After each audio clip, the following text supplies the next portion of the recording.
Let's try this again.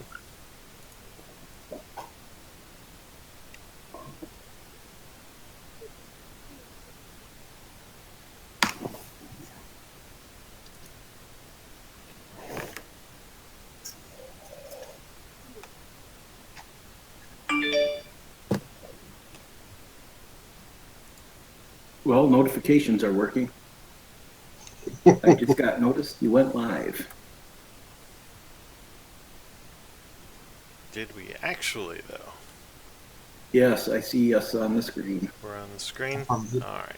me, I'm getting a black screen, so maybe it's just some weird little glitch on my end. Okay, well, if Todd, if you're seeing it, then we'll call it good and we'll get going. I don't want to. All right. Well, if ever actually any viewers from the outside, this is season 1, episode 2. Everybody's gonna be like, "Well, where's episode 1?" Nobody got the pilot episode. That's tough shit. All right, so we'll do a quick recap. The group of you had just earlier that evening listened to the reading of the will of Petros Lorrimore. Councilman Valian Hearthmount read through it and departed, leaving you with Petros's daughter Kendra to open the small chest. You rifled the books. You looked at the journal that said "Read me" first, and pieced together throughout the rest of that night a series of journal entries dating back to years to the last entry just being 17 days prior, all pointing to some organization called Whispering Way. Todd, Bedwin immediately recognizes that name. Yes. So that really disturbs you pretty heavily. Later that evening, Julien, Piccolo, and Necton, I believe, just the three of you, decided to take a bit of a stroll, and even stroll up to Hairstone Prison. Julien went a little bit further and went up onto the walls, and as you got past this pool of water, maybe a sunken depression that kind of took down part of the wall outside Harrowstone, just from years of neglect, ended up getting chased by what looked like skeletal humans that came up out of the water. But you lost them a little over halfway around the circuit of the backside when you ditched the wall and just kind of rolled out beyond the wall and then came around to the group. That's where you are right now. All right, so who's here? It's not everyone. It's just... We'll head back to the prison grounds. And I guess the paladin was there too. Karis did not come along.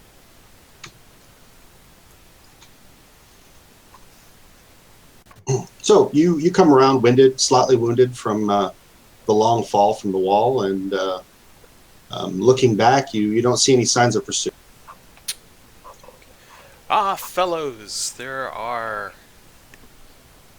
evil minions afoot. I was chased around the castle on a merry adventure by what appeared to be skeletal remains. Also, by this point, it's now full on dusk, so the lighting is getting more and more dim. Now, that's not a problem for you, Julien, but not all of your friends have the same visual acuity. Someone's a halfling, right? I don't think halflings have dark vision. Right. No.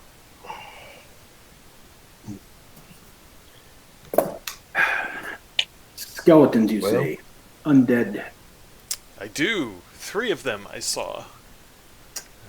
They spied me, but I lost them in the chase back. I think. You hear no pursuit. Okay. You see nothing coming that followed you over the edge of the wall.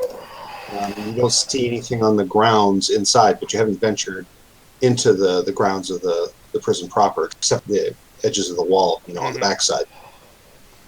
I saw no evidence of life or unlife inside, but I didn't go inside the perimeter of the walls either. But skeletons roaming around seems to be an ill omen for the odds that the dear professor's death would have been an accident. Yes, it definitely adds credence to the fact that it was not an accident. I am going to kick off my divine sense again. Okay.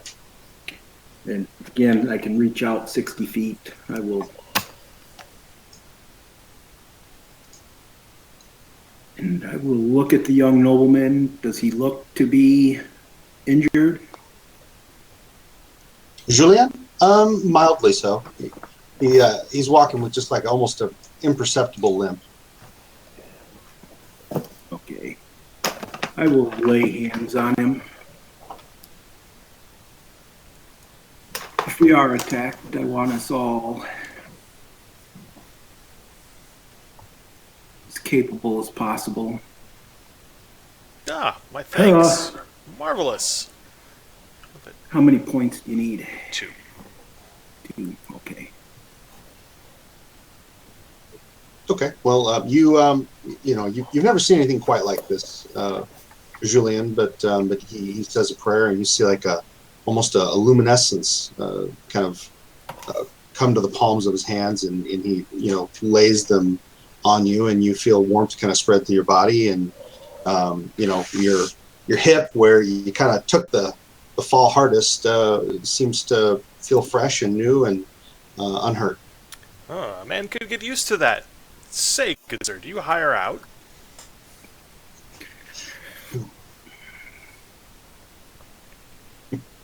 I do Imode's bidding. What shall we do of these foul creatures in the water?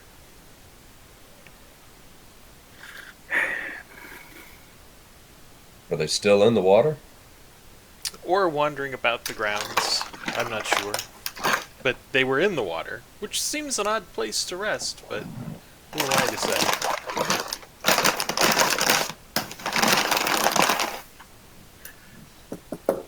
Yeah, so over in this direction from you guys, that's the direction that Julien headed off, which would take you over towards the body of water.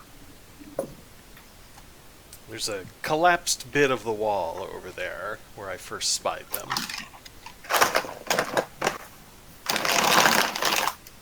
I am tempted to seek them out and destroy them. They are an abomination upon what is natural and right. However, it may be best to gather information tomorrow first. We are currently short a member of our party. If we are indeed about to become a party, it may be best to retreat now, gather information, and attack anew tomorrow. Ah, pity. But I defer to your better judgment, Sir Bedwin. Perhaps we should leave some scouts here to observe the grounds from a distance. Maybe someone who doesn't need to gather any resources before we proceed. I volunteer. That is a good idea. I agree.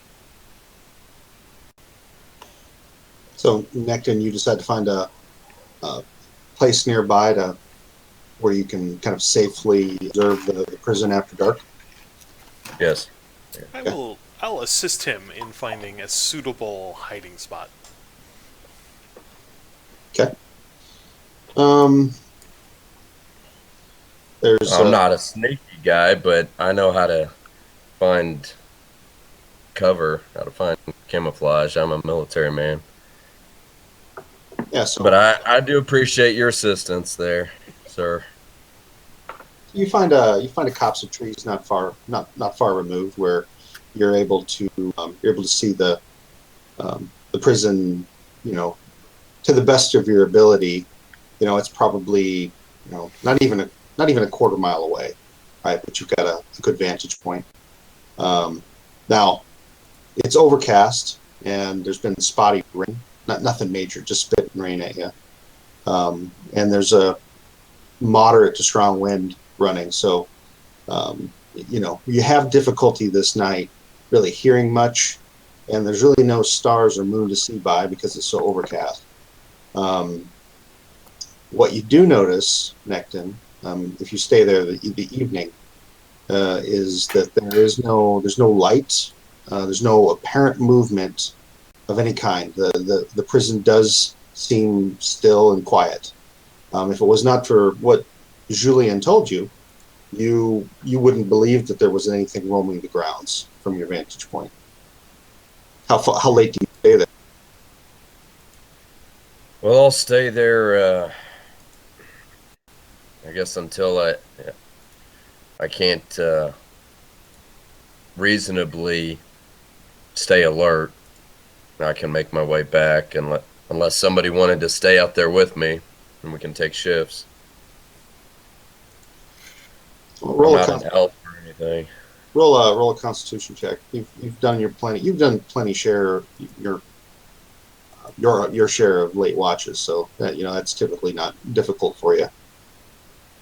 Is that a saving throw or? It's just a straight up Constitution roll. Gotcha. Yeah, I mean you're a little tired, mainly just because you spent the last several days on the road trying to get here, right? You didn't get any rest before you showed up for the funeral. You are getting a little tired, and that coupled with the fact that it's overcast and rainy and you're cold and wet. You're like, I can't see anything. I reasonably am not going to see anything unless a torchlight shows up in a high tower, of Harrowstone, or Right. well, I shouldn't say even a tower, but an upper window, which seems unlikely. And you kind of talk yourself out of staying there probably much past maybe 1 or 2 in the morning, and you start trekking back down towards Raven Grove. Sounds good. What do the rest of you do for the rest of the evening? Karis, I think we talked unless you give me anything else. I have a sense of what you're up to. Yeah. Okay. I think it's been an exhausting day. I'll return to the professor's home and call it an evening. Okay. I head back to sleep because screw this. Wandering out in the dark with skeletons around is just stupid.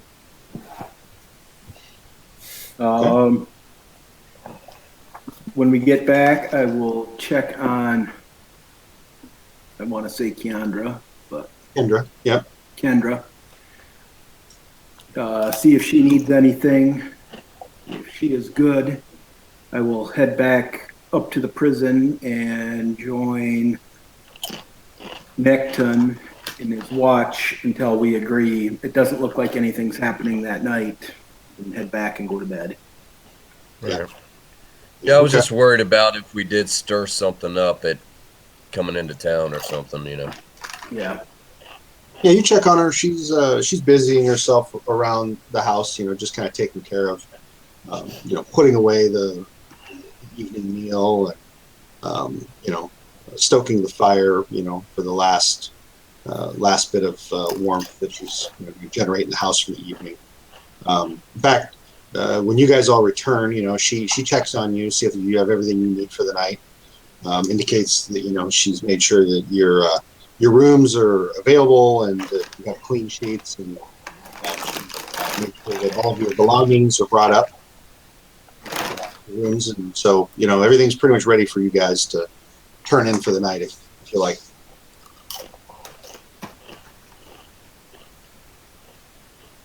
Hey, Jason, would you mind just muting yourself when you're rummaging around the bag. Thanks. Okay. Let's see.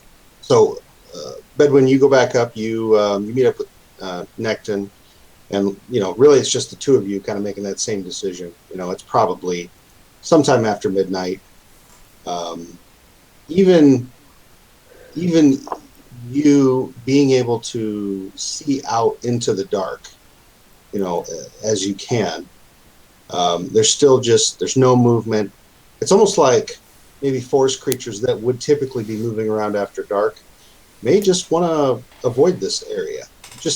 There's just a vague sense of unease, And what I didn't mention earlier is that when you do that detection, there's nothing obvious and overt, but there is just a mild sense of evil about the place.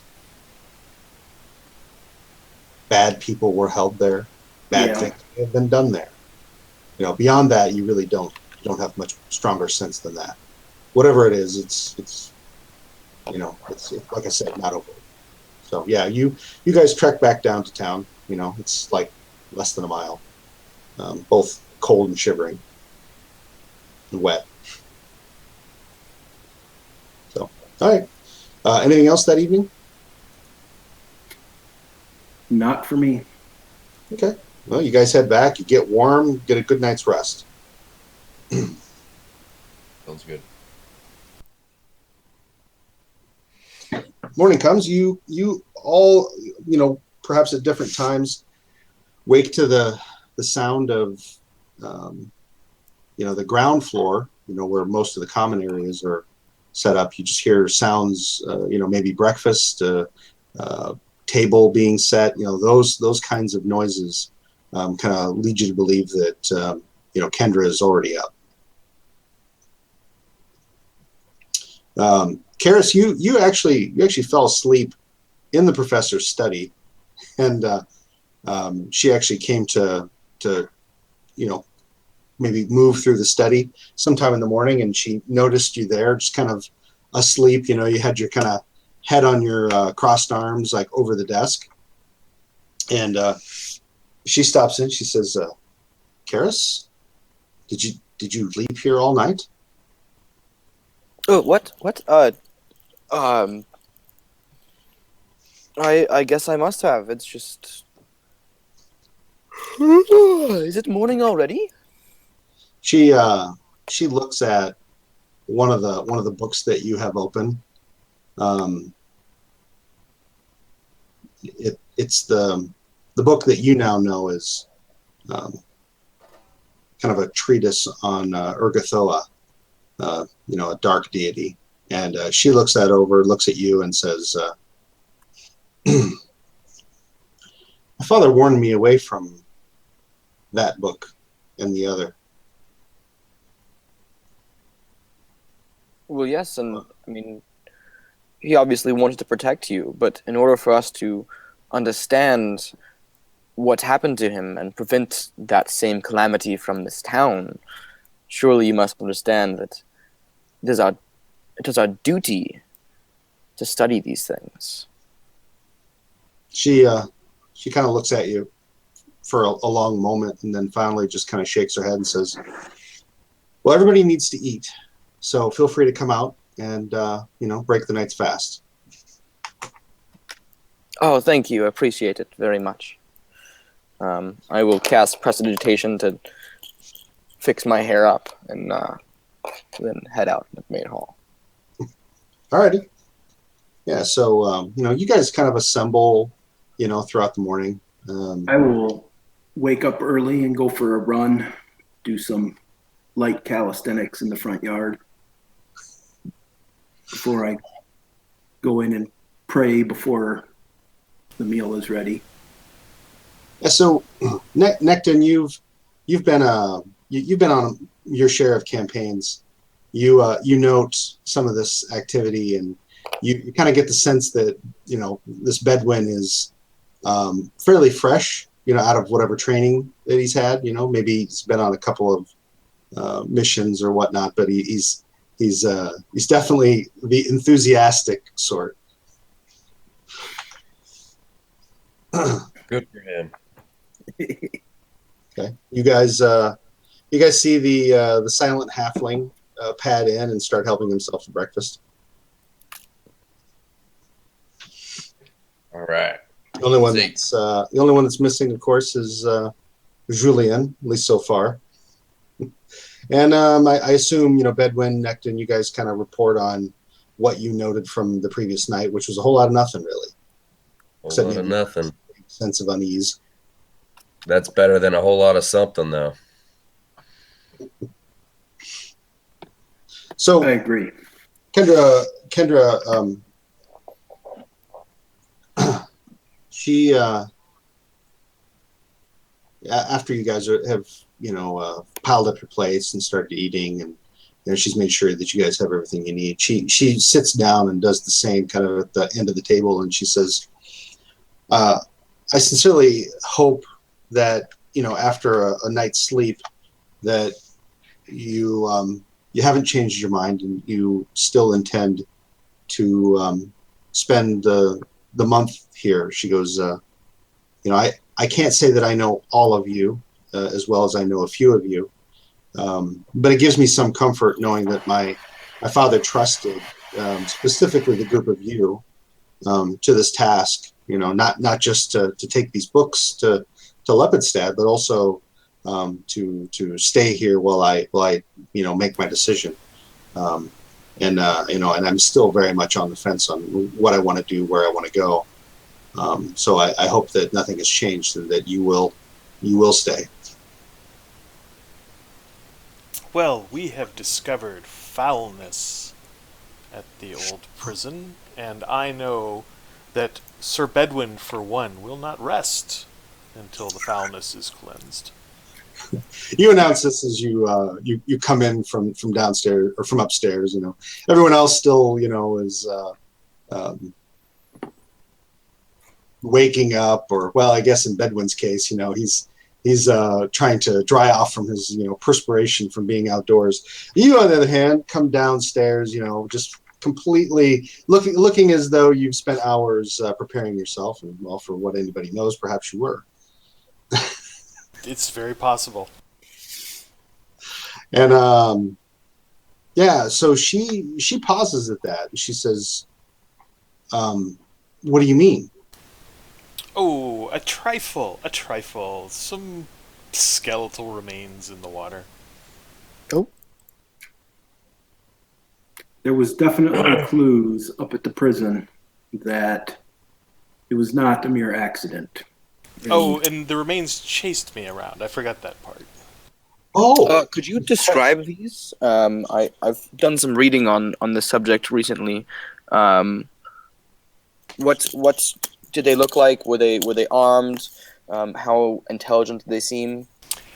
Ooh, that is difficult to say. I was taking a stroll around, and they clambered up out of the muck. At first, I paused to see where they were going until I realized Was it dark out? it was dusk, getting late. Yes. And were you making noise?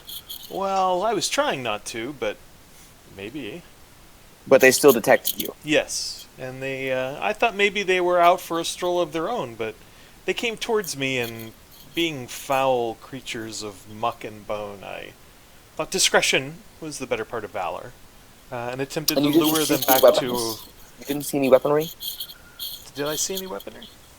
you were too busy looking to keep your footing and make your way along that wall that you.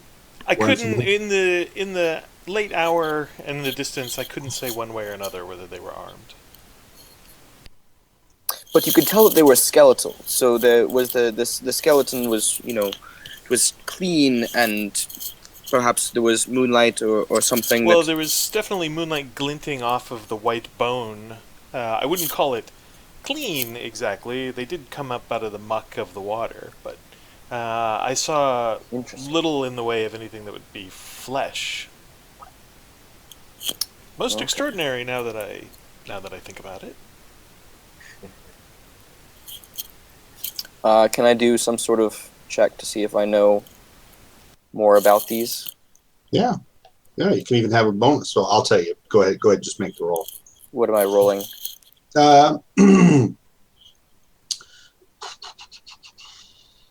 You can either use, in this case, history, arcana, or religion.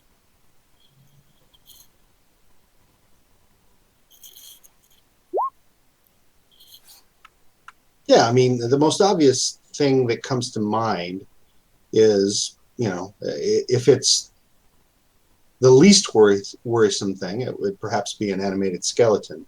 Usually that comes about through maybe, from your understanding, I mean, maybe a necromancer, could raise something like that directly. You've also been reading and have heard that they could also animate somewhat spontaneously, like if horrible things happen, but it would take something pretty significant for something like that to occur. So I'm thinking that there's likely a necromancer in the area, but there's always a possibility that there's something more. Absolutely, yeah. I will expand on the nobles, on Julian's thoughts, and I will say when I was detecting for sense of evil or undeath, I noticed a lingering, lingering touch of evil about the place, which could be it was a prison after all, and a lot of bad people were therefore detained there. But definitely a touch of evil. Oh yes, it's very good input. Thank you so much, Sir Bedwin.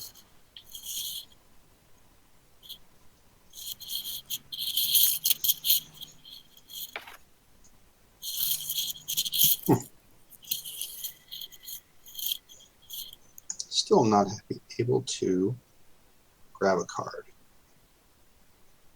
So take a card. Put one card.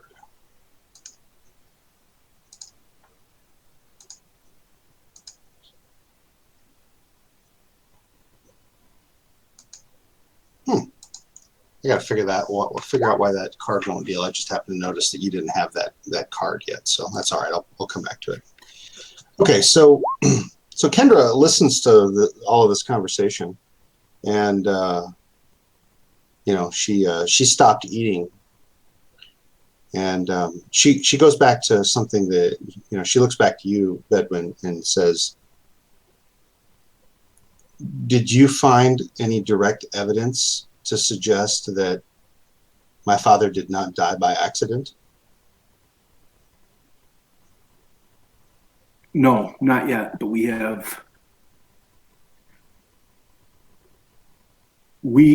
all of us except for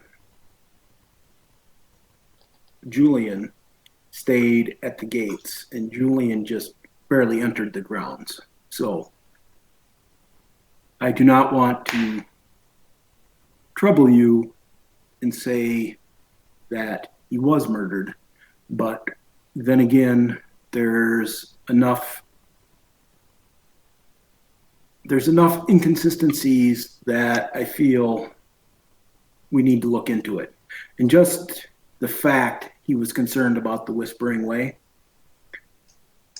we need to look into this. She says, "Well, then, I'm thankful that you've decided to stay."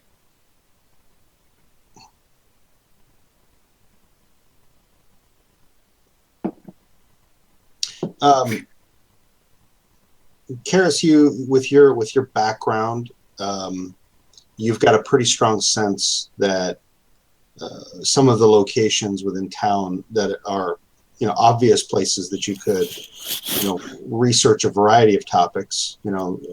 Just you haven't read far yet, but Lorimore has a fairly extensive library.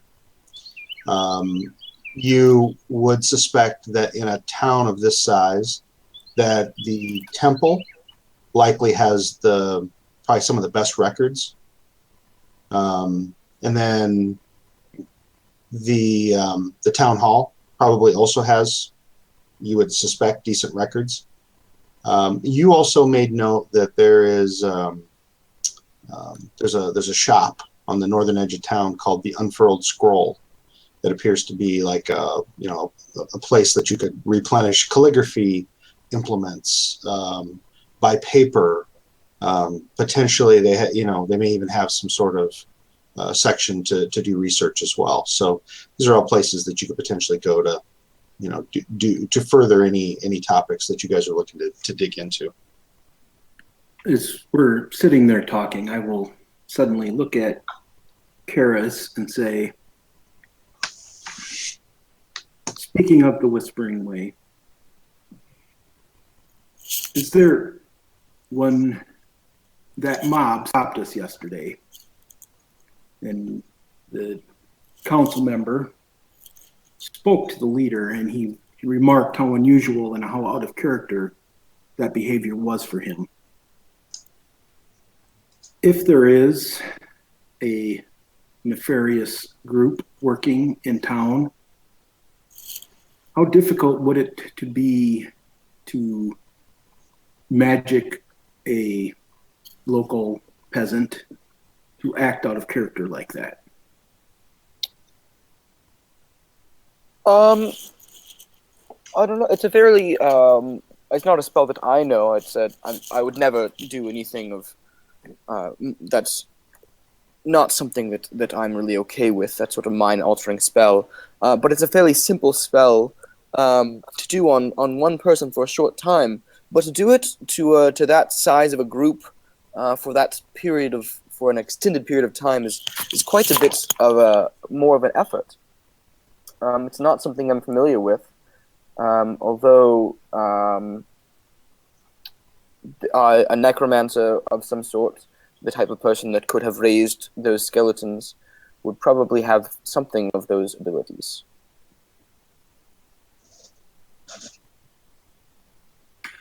I plan on speaking to the constable today, and I will speak to him about that. For sure, the ringleader, even if it was just the ringleader and the rest, he riled the rest up. But although it does seem strange that if they were enchanted by a necromancer of some sort, that they would choose to name the possibility that the great professor was a necromancer himself, because that would throw the idea of necromancy into our heads. Right. So it doesn't quite make sense to me.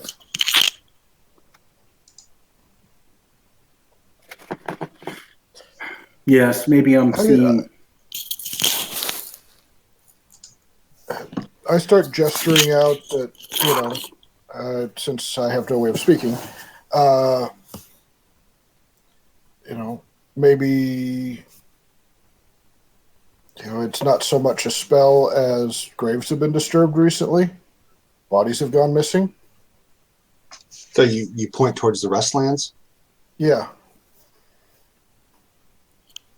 That's worth looking into. That. Yeah. I mean, that seems.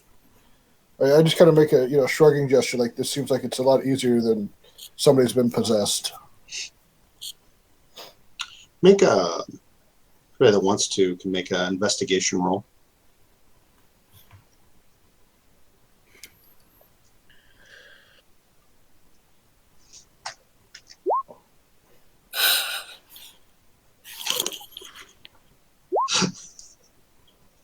Okay. Nice. You're very sure that nothing's that there's nothing there to find. Curious, you're still groggy from spending up all night reading. But Bedouin and Piccolo, as you start kind of gesturing towards the restland and trying to convey this concept. Oh, by the way, I'll mention that on the side. But Piccolo, Bedouin, you both remember back to one of the journal entries where it was made mention that there was a false crypt there that Professor Lorimore was going to go visit to get items that he felt would help him when he went up to Harrowstone.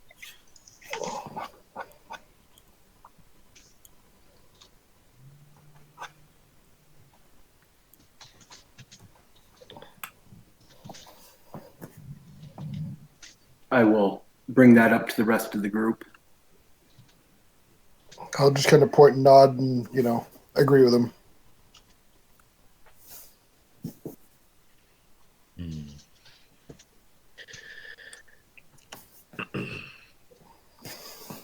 How much time should we spend doing this information gathering before we venture further into the prison?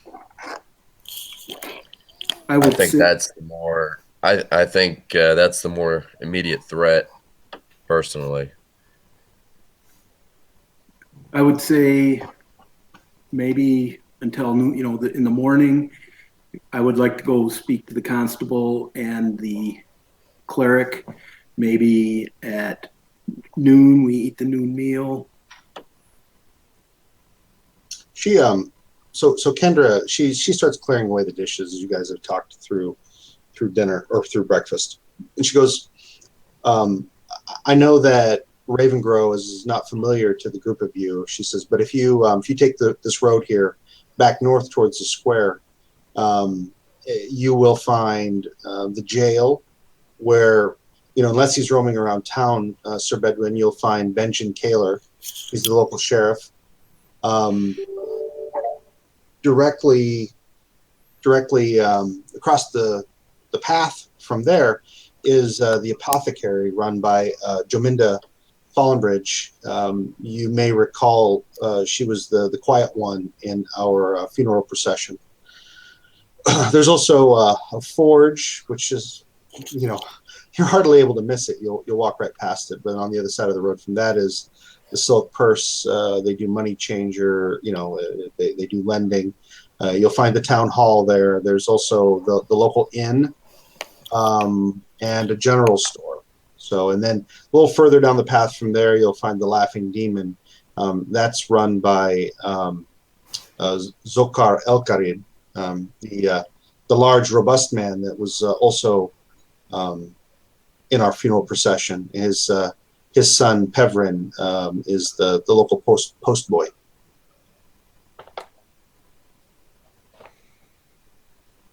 Okay.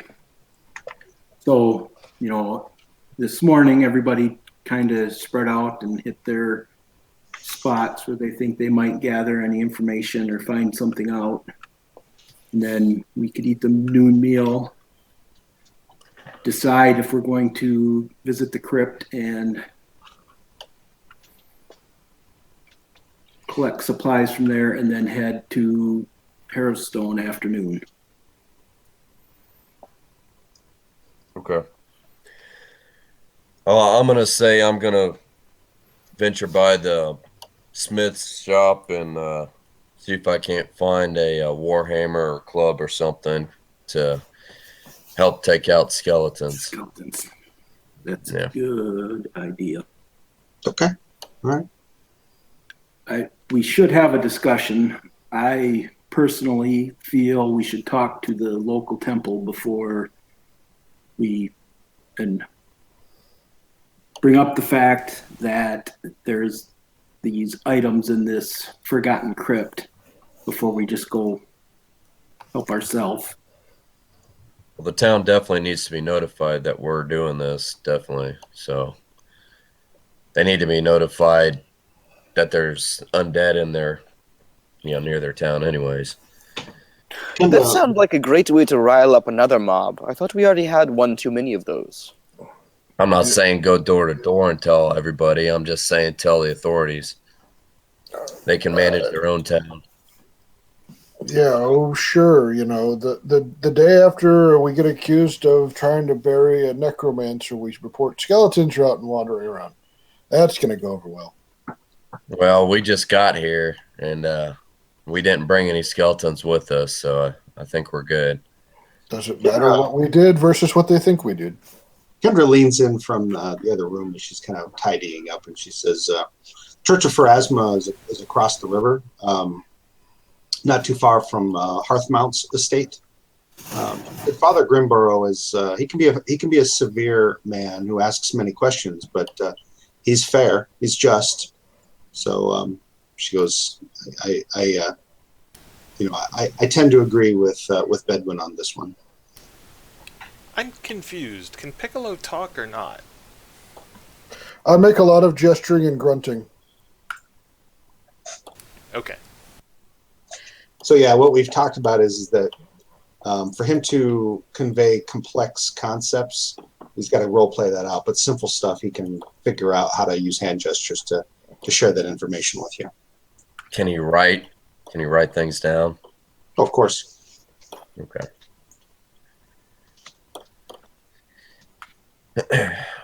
Well, it's up to the town. I mean, if they want us to leave because they don't trust us, then that's up to them, I guess. That doesn't mean we have to go. We can still take care of the problem.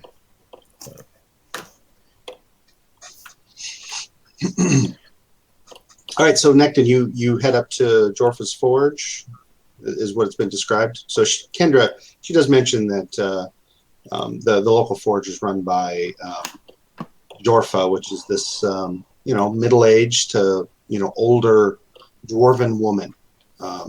She's evidently been around maybe as long as the town has, or close to it.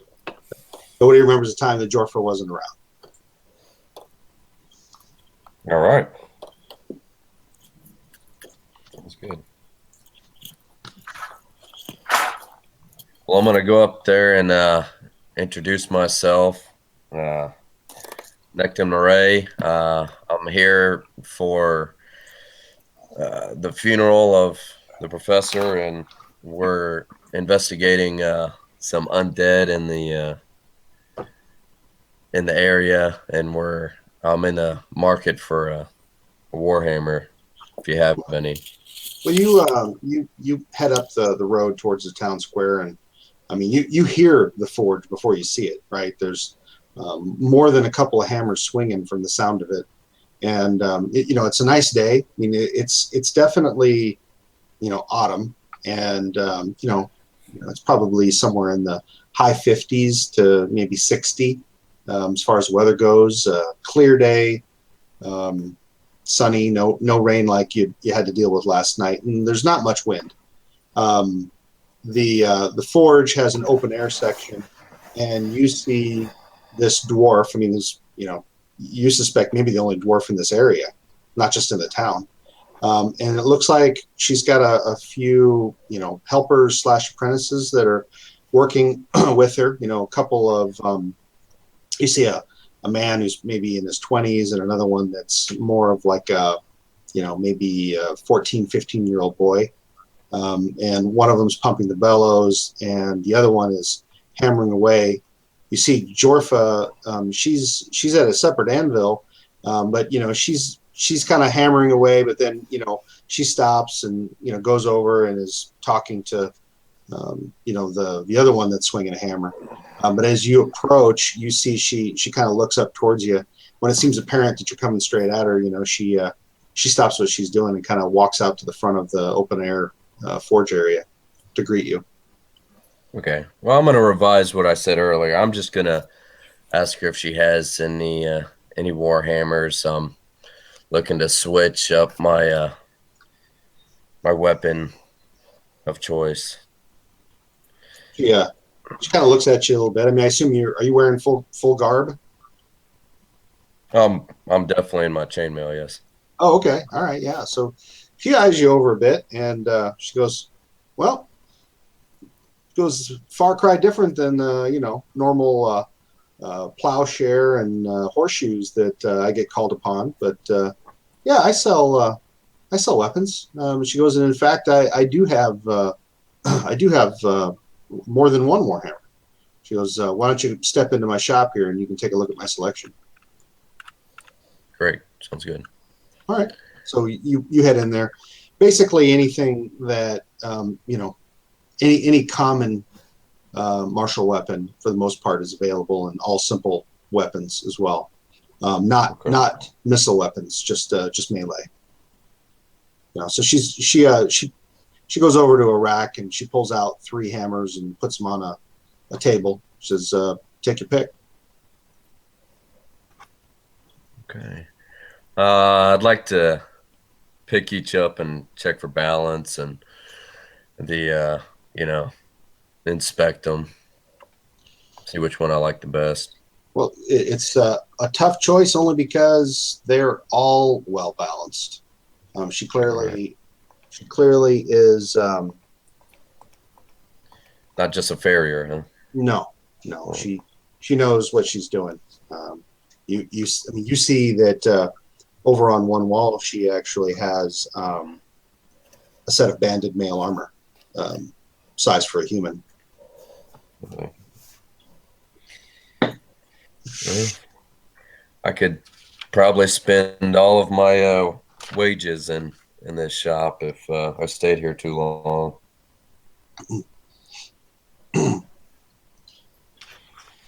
Well, Yeah, so she's not terribly talkative by nature, evidently, yeah. but she definitely is patient and answers any questions that you have about the weapons or cost or whatever. It's all standard PHB costs. So Okay. When you were saying banded in the book, is that splint? yeah, It's the same thing. same thing. Okay. Yep. Yeah. New armor's kind of out of my price range. It looks wonderful though. Speaking Like of, to what's that? I was just gonna meta comment. What's our starting? How do we calculate our starting? Is it Should be based your strictly background, on the yeah. background, or is there also Yeah. a roll? Okay. Nope, just strictly off the background. You guys are all cash poor at this point for the most part. All right. Although you've been promised a sizable sum after you deliver those books to Lepidstad in a month. So you're only cash poor for the month, and since you got free room and board, and Kendra's able to cook for you, it doesn't sound like you have much in the way of expenses. You don't know me very well. Research always incurs expenses. Well, my charisma is not great, but I'd like to try and negotiate a price on one of these hammers. Okay, all right. Make a persuasion roll.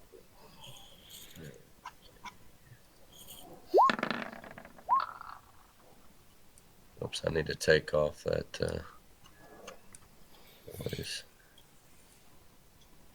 She's firm on the price, and you have a hard time negotiating too far because you know that it's good quality work. Right. Okay. Well, is the price hasn't been stated? Is it what's in the book, It is or is it higher? straight up. Higher.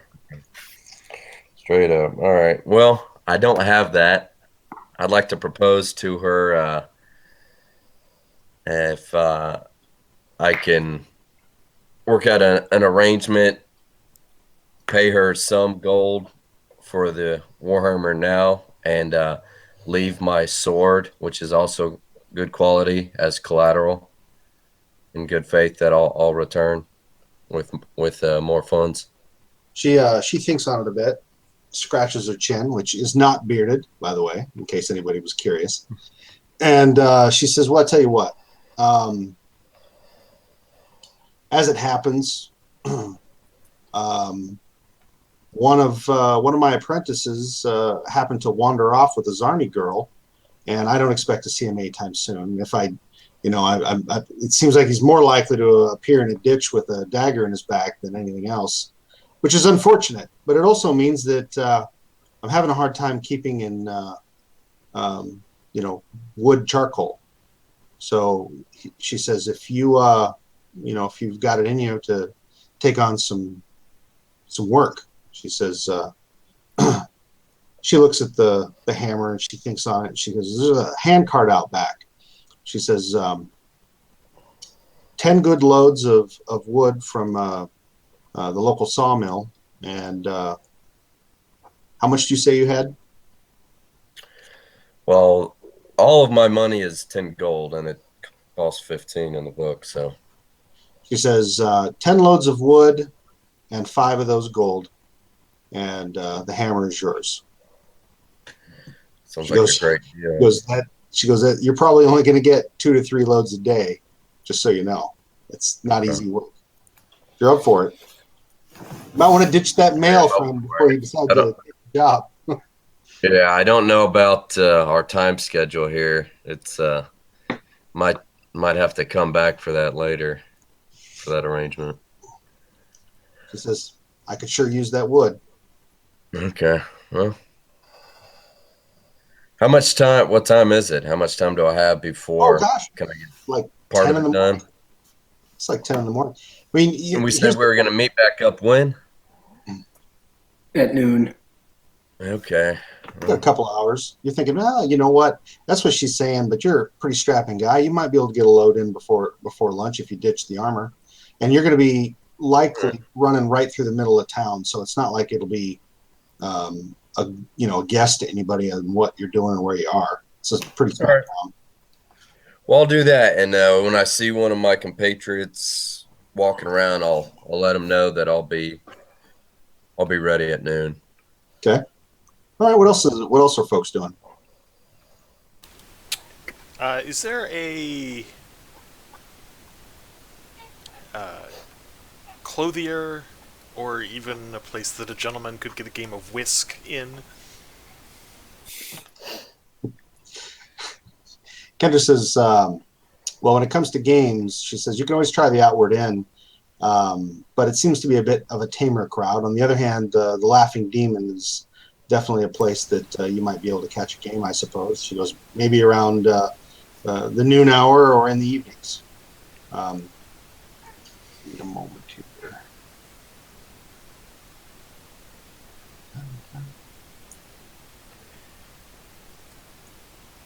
And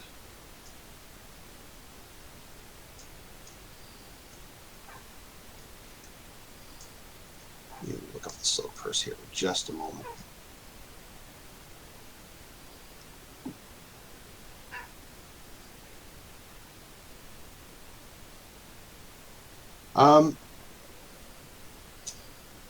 She says that as far as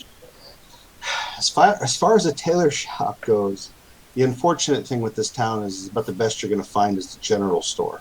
She goes, as you can imagine, that the most of the clothing is barely better than the burlap sacks that people used to store grain.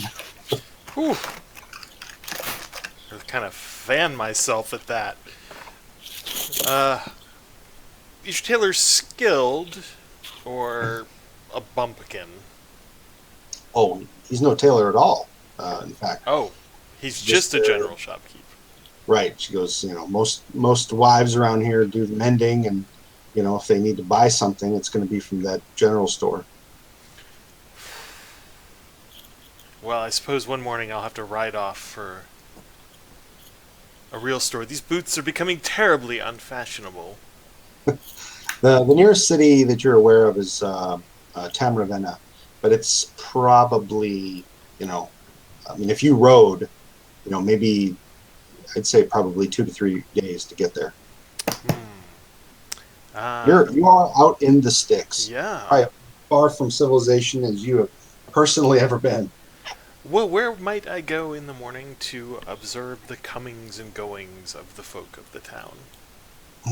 Well, she says there's a gazebo right in the middle of the town square. Well, when there isn't something being held there, people will sometimes just sit in the shade and watch the townsfolk pass. She goes on the north side between the general store and Kaler's jail. There is the posting poles, which a lot of people will congregate around to read the news of the day. Oh, gazebo sounds wondrous. I'll take pad and pen and maybe do some sketches. Okay, so you head off to go do that. Okay. Well, you pass the forge, and you actually see that Necton is shrugging out of some armor and picking up a hand cart. It looks like he's headed off to go do something. He's got his shirt sleeves rolled up, and He's got the hand cart. You see the dwarf is directing him on where to go. Ah, making yourself useful. Wonderful. Ah, Madam Dwarf. Are you the smith in the neighborhood? Yeah, she just kind of like looks back over her shoulder at the open air smithy, and she goes, "Yep." If I wanted this fine brocade vest, if I wanted it boned with something a little sturdier than its boning, how might I go about that? She looks at your vest and she says, "Well, I'm not a leather worker by trade." She goes, "But I have traded, and I have a set of armor, but it might be flexible if that's what you're looking for." No, I have armor. I want something that has the appearance of not being armor, but offers some of the protection of armor. She thinks on it for a minute, and she looks you over, and she says, "Why don't you come with me?" Well, of course. Okay. So Necton, she's actually directed you off on the other side of the river, which is where the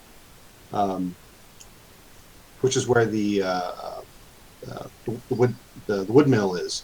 And she indicates that really it's kind of your choice whether or not you want to take the southern bridge or the northern bridge.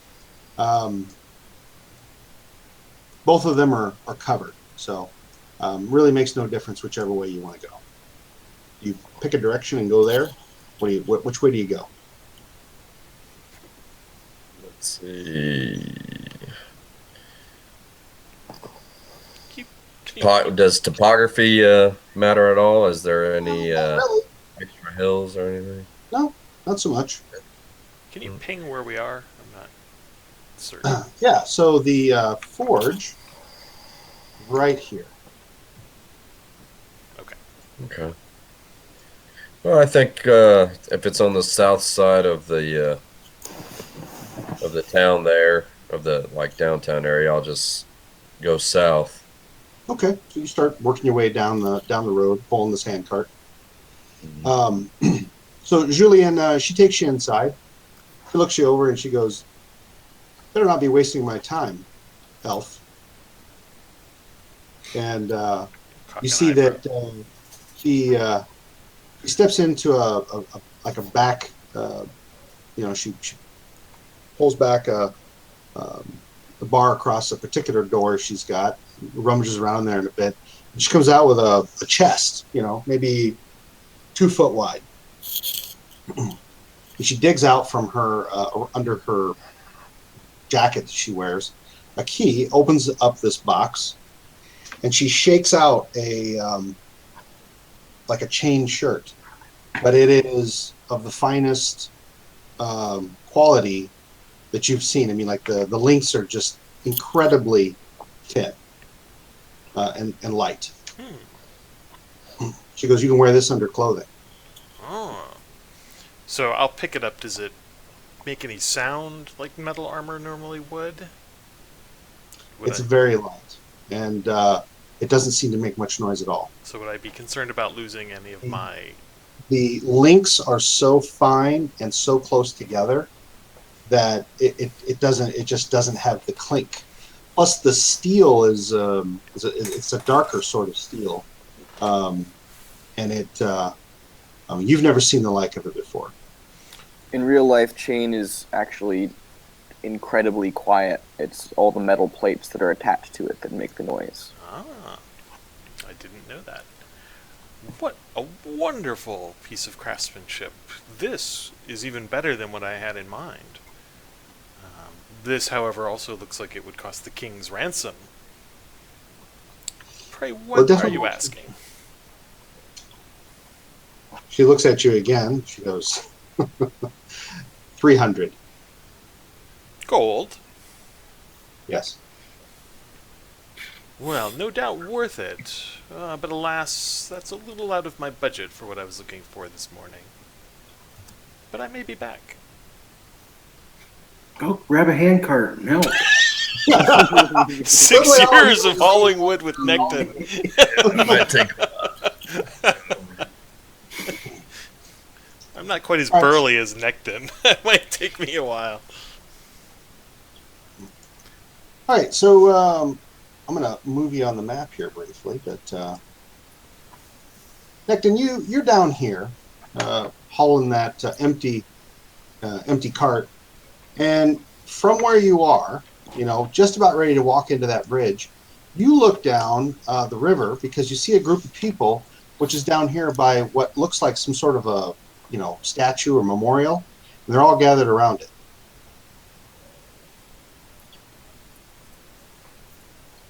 Can I tell what they're doing? No, it's just like they're all standing around. They look like the normal villagers. It's difficult to tell from here. You're looking at about 500, almost 500 feet away. It's just you see figures, right? I mean, they're not like all wearing black, with hoods. They don't look like cultists. So you suspect, perhaps villagers, yeah. Okay. How many are there? Looks like about a half a dozen. Okay. Do I know what that shrine is that they're around? You have not been down there, and you haven't really asked around. Nope. Okay. Well, where is the wood mill at? The mill?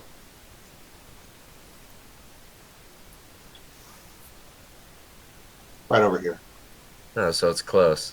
Yeah. All right. Well, I'm gonna continue on to the mill, and I'm gonna ask the proprietor of the mill about that area down there, and if he knows who those people might be down there.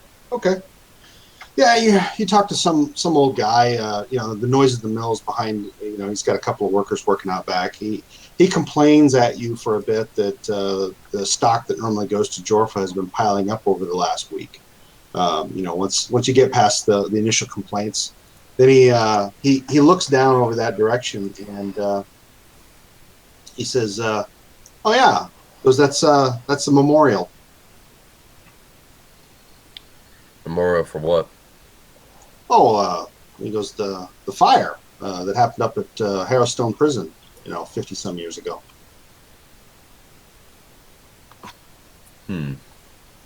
Yeah, what you were able to make out of the memorial itself was that there was a proud looking kind of barbarian, muscular, you assume human man dressed, in maybe like leather armor or something, and he was, he had like a big truncheon. He was just kind of standing there, facing south. Okay. I'm gonna ask the old man if they gather down around there regularly. Never. He goes, usually that place is pretty much forgotten. Okay. All right. About that time, you see a boy go running out along the road. He's kind of running out along here, heading north. And the proprietor of the sawmill, he's like, "Get over here!" The kid he stops for a minute. And he comes kind of running down through the copse of trees, and he's kind of out of breath. He says, "What's going on down at the memorial?" And he says, "There's writing on it. Somebody wrote what looks like a V on it in blood." And he's like, "I gotta go. I gotta put this up on the pole." And he takes it again, heading back north, like maybe up by the building up over here, real large. You can kind of see in the distance, a little further up, and it's got to be based on what Kendra said. You assume the temple. Okay. So he looks back at you. He goes, "You got to load it yourself. Better get to." I'm gonna tell him that I have to go take care of something, but I'll be back. All right. Just tell him to watch the cart, and I'll be back. All right. So I'm gonna take off running down to the house or wherever I can find the nearest one of our guys, and Yeah, I mean, let them know what's going on here. you passed by the Lorimore place on your way by, and I assume I didn't hear. It sounded like maybe at least Karis and Piccolo were still there. So yeah, you find Karis. She's in the main area, maybe reading through a book. Okay. All right. Well, I'm gonna tell her what's going on. There's supposedly blood down on this monument that we didn't know about. That's to this fire at the prison, and there's a bunch of people down there seemingly doing some kind of worship around it. So we need to investigate this. Oh dear, that sounds quite unfortunate. We should probably head over there immediately. Yeah. Where's the rest of the group?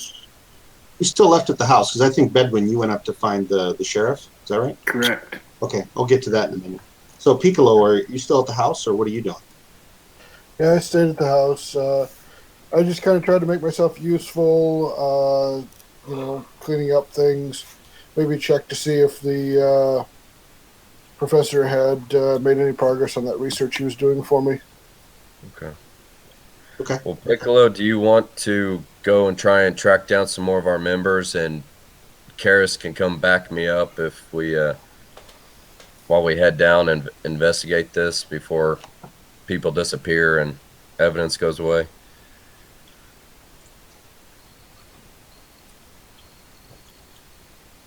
I just kind of blink at him like, seriously, you're sending me off to go run errands?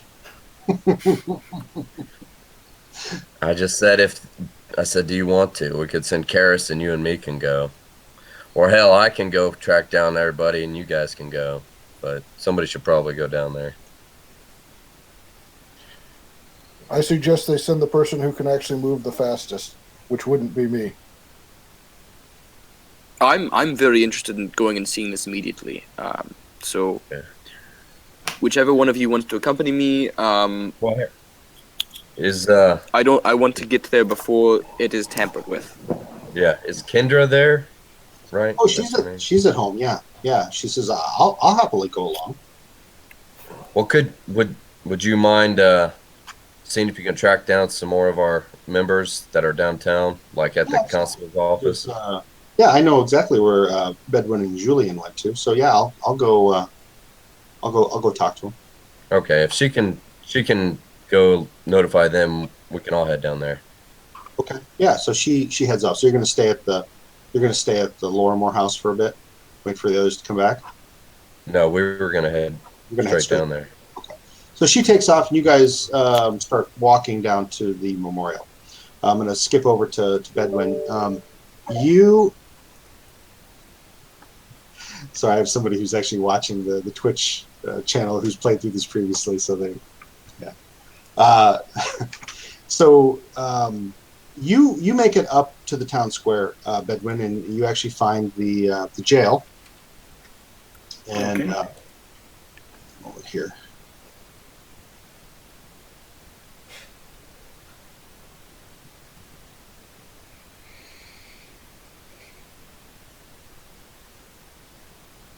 When you get there, you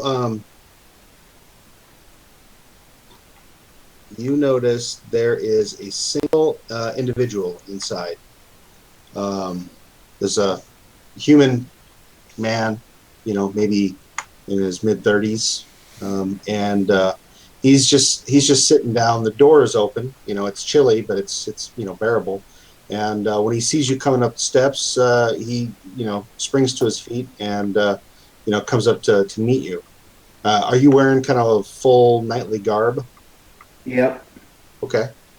He he kind of straightens his tunic when he sees you, and he goes, "Excuse me, sir." I look at him and Sheriff Kaler. Oh, no, not me. He says, I'm Larimar. He goes, the sheriff is down at the memorial. Did something happen at the memorial? Well, yes. He says it was discovered this morning by a local washerwoman who was, washing her clothing down by the memorial. That it looks like it has perhaps been desecrated. So the sheriff was down there investigating and trying to get the townsfolk to disperse and stop, rumoring. Can I get directions to the memorial, please? Yeah, sure. He steps out on the porch with you, and he just points south. He goes, "It's just along the river, south of the South Bridge." He goes, "You really can't miss it." Thank you. And I will head down. As you walk out, you also notice that Julien is seated at the gazebo. There's a couple kids playing in the gazebo on the other side, but they keep eyeing you, Julien.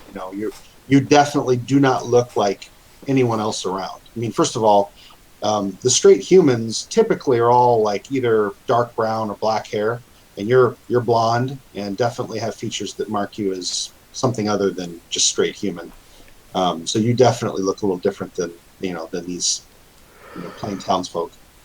So they're all kind of like, they're playing and they're trying to act like they're not paying attention to you, but they sure are. And anyway, so yeah, you see Julien kind of sitting in the gazebo as you start trekking back from the jail. I will step over to him and inform him that there's been some sort of ruckus down at a memorial. A ruckus? And I am... Well, we shall see. Okay. All right, so you guys head down there. Well, Piccolo, Karis, Necton, you guys are obviously the first to get there. And just as just as I had described to you earlier, the memorial is of a man. The entire statue. He's the man, kind of standing on a base. It probably towers at near 15 feet high. So in and of itself, is bigger than a normal man, but a man of regal bearing. Wearing, perhaps like leather armor, and has a big, like oversized mace or a truncheon in his hands, and he's, kind of standing with, kind of a wide stand, straight back, looking looking south, down towards Harrowstone. As you get closer to the memorial, you see that. The group of, maybe half a dozen that you'd seen earlier, Necton, are not quite as many as there had been. There's probably two people left, and they're talking to another person. I don't know if that pops up. I don't know if it popped up for you guys, but yeah. You see a man with kind of a thick leather coat that goes down kind of. Maybe mid-thigh and a large wide-brimmed hat. And he has a quiver of arrows slung over his shoulder and a bow, but he's actually got the bow resting against the side of the memorial. And you hear him, speaking in Varisian, and he's just saying, "Okay, you can all head back to your jobs now." He says, "We have this under control." Yes, I understand it's disturbing. Yes, he's just kind of making small talk with some of the locals and whatnot. And but you also note that he makes note of you approaching as you guys get closer to the memorial down along the river. There's no real road here, so it's definitely not conducive to heavy traffic. But you do see kind of a small footpath right along the water with bare feet, and it looks like maybe a basket with some clothing was abandoned nearby the memorial as well.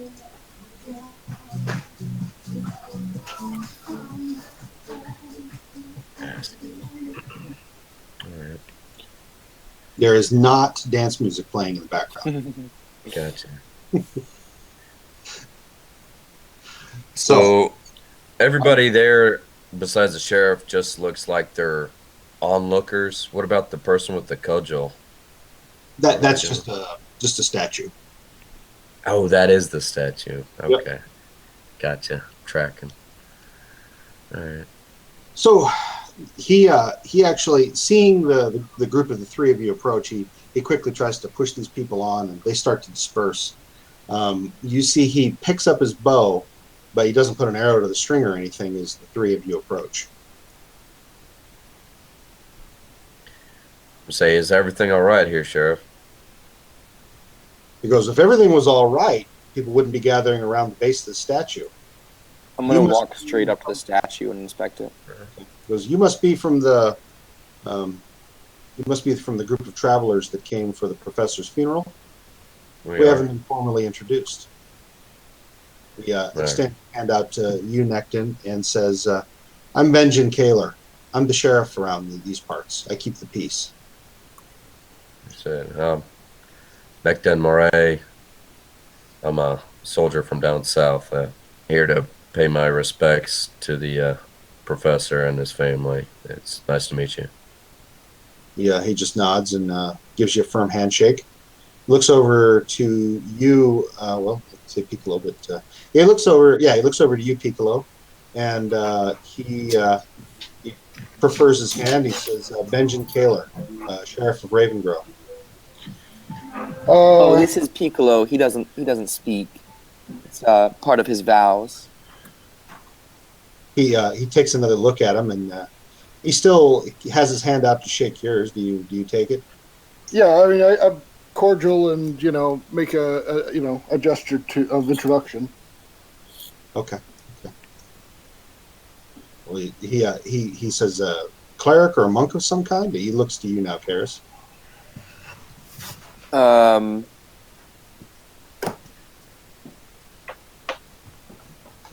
Sorry, what are you? You're a monk, right? He hasn't really told you much, has he? He never told me. I believe he's a monk of some sort. I gesture to my simple clothing and the lack of large cudgel. Okay. I believe I think he's you a monk. should do the charades. I think you should, we got video. We can do charades here. Yeah. He just shrugs and kind of chuckles a bit. He looks to you, and you are Miss. I'm Arcanist Karis. I was an apprentice to the late professor, and I'm here doing some investigation on his behalf. Do you mind if we inspect this in order to help you with your investigations? He says, "What are you investigating precisely?" Well, anything interesting that is happening in the area. We've been tasked with taking care of his good daughter Kindra, and part of keeping her safe is naturally dealing with any threats that seem to be appearing. And this is quite an interesting and possibly hostile occurrence. And have you spotted any? I have not. We only just got here a few days ago, and only just interred the body. Right, we only just interred the body yesterday. I'm sure that we can count on a brave soul such as yourself to be very to be helpful in anything that we can do, and we can be helpful to you in any aspect that we can. He says that would be good. He says if there is any investigations into any oddities happening here in Ravengrove, I expect to be leading them. Well, I'm going to ask him if he has gone up to the prison and investigated where the professor died, because we were curious about his death. Oh yes, How it happened. It was terrible. He says well, the daughter's not here. In fact, Bedwin, Julian, you guys are walking back and you see her, and she's like, "Oh," she says, "Your friends have already gone on to the onto the memorial." She says, "Glad to have found you," and she accompanies you guys as you head south. But back to the three of you that are already there talking to the the sheriff. He looks around. The daughter's not there, and then he just says, he goes, it looked like a piece of crenellation from the outer wall fell, and he goes, it smashed his head. It was disgusting. He goes, yeah, says, that was a little over 3 weeks ago. And you believe it to be an accident? He goes, I found no other evidence of foul play. Of course, a professional such as yourself must have, you must have not found any tracks around the body, and you must have gone up on the wall and checked to make sure there were no tracks that evidence that someone could have pushed the crenellation off. I trust your judgment. Are you just making that statement? Are you rolling anything with it? Is there something I should roll with it? It's up to you. Escape. If you ask for a roll, I will make it. You don't need to. His face darkens as you say that, and he actually turns a little red. He goes, I don't appreciate the assertion. The assertion that you're good at your job? I'm confused. He just kind of growls in his throat, but he doesn't say anything more. He says, "You're welcome to look it over." He says somebody's going to be by to clean that off later today, and he heads out of there. All right. Thank you, Sheriff. Yeah. So you see that below the statue itself, just the pedestal piece. There's carved into the stone itself. There are 25 names. You assume the names of guards and people who died at that fire. But with only 25, you doubt it must be the prisoners themselves. Perhaps just those that guarded it. And kind of scrawled across, just there's, like I said, just like a double row of these names, and then scrolled kind of off to the left, there is V that's been scrawled in blood. Enough of it that parts of it have just kind of trickled down a bit, and it's dried at this point. It's kind of a brownish cast. I'd like to take a sample. Okay, what do you put it in? I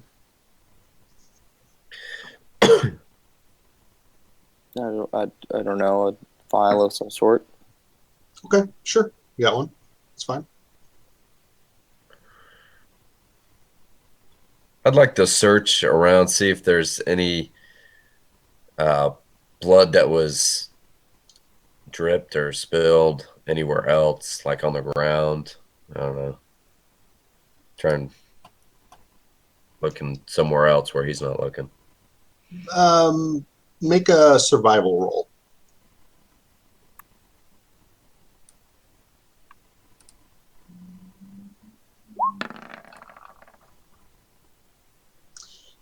The ground has been so heavily trampled by people over the last, hour or two at least, that it makes it damn near impossible to catch any sort of tracks or blood stains or anything. It's all been kind of, tramped down into mud here along the banks.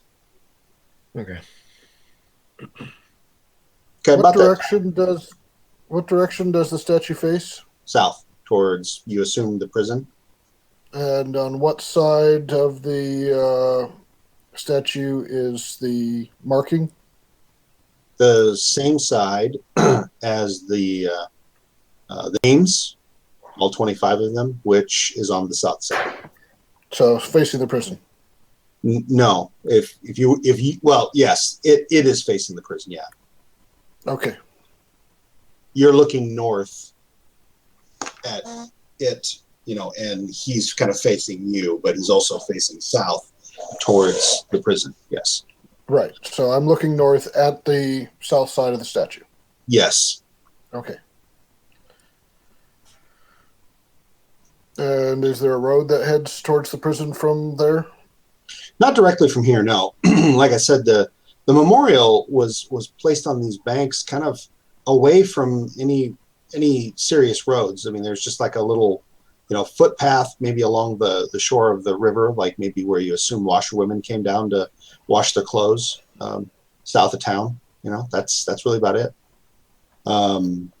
You do see Bedwin and Julien kind of coming down from the road near the bridge. As you guys are going down the road, you see a man approaching you on his own, Bedwin and Julien. Like I said, similar description. Long, thick leather jacket. He's got a quiver strung over his shoulder and a long bow in one hand, wide brimmed hat. He trudges up the path towards you. As you guys get close, he stops. I will stop, and I will inform him I am looking for Sheriff Kaler.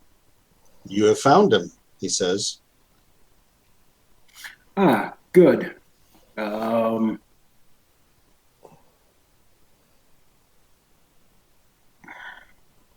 look towards the memorial and I introduce myself first. Sir Yeah. Bedwin Veilstone, Knight of Ozem. I traveled here to pay respects to the professor and to assist his daughter. Okay, that seems to kind of open him up a bit, and he shakes your hand vigorously. He says the Knights of Ozem are always welcome in my town. He says I served with the Last Wall Rangers years ago. You look at him; he's probably in maybe mid-40s. He's got quite a few gray hairs, but still a man. Not beyond his prime per se. And he will see me relax and smile, and he casts a glance over at you, Julien, and says, "And you are?" Julien Roux, at your service. You give him a little kind of nod. Okay. He says, Sheriff Benjamin Kaler says, I assume that you were also with the funeral procession yesterday. He says, the other three others from your group are down at the memorial. Oh, yes, quite. I'm dear friends with the professor here for the horrible tragedy. Yes, came to see what all the excitement was down by the river. He says, yeah, about that. He says, I'm not a fan of excitement. He says, this is a quiet town and I like it to be kept quiet. No, it's like a total trope, isn't it? He says, I like it to be kept quiet. He says, your friend, the young lady, mentioned some kind of investigation. I'll say the same thing to her or to you that I said to her, which is that if there is an investigation happening in Ravengrow, I expect to be at the center of it. Oh, thank the gods. I have been completely unable to find a tailor in town and have investigated it as far as I can take it.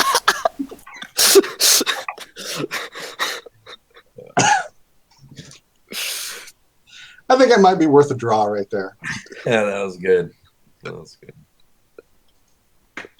me see if I can deal one out. I don't know what the deal was earlier. Let's see if I can deal one. For whatever reason, I couldn't do that to Jason. One card to Julien. Still nothing. Oh, and I lost Necton. Did he go black on anyone else? Yeah. Yeah. Black for me. Okay, hang on.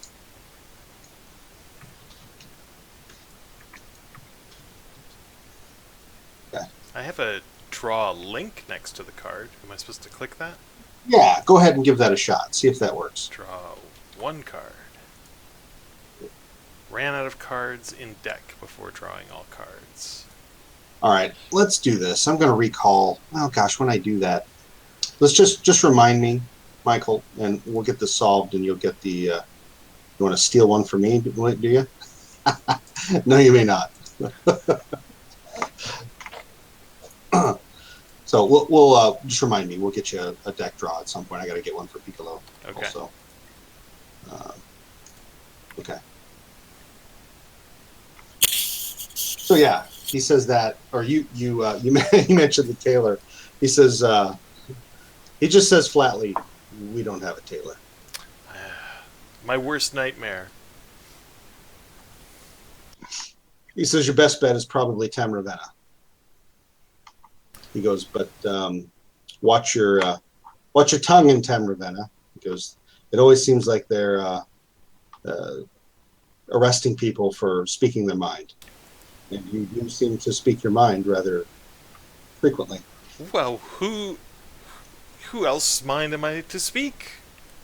But thank you for your hospitality. Yeah, he's either just kind of a general jerk, or he seems to be a little irritable for some reason.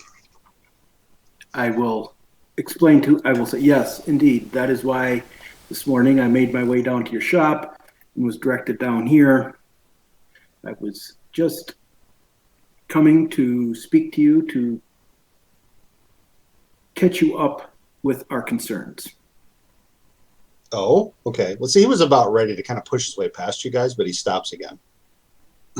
Concerns. What concerns do you have?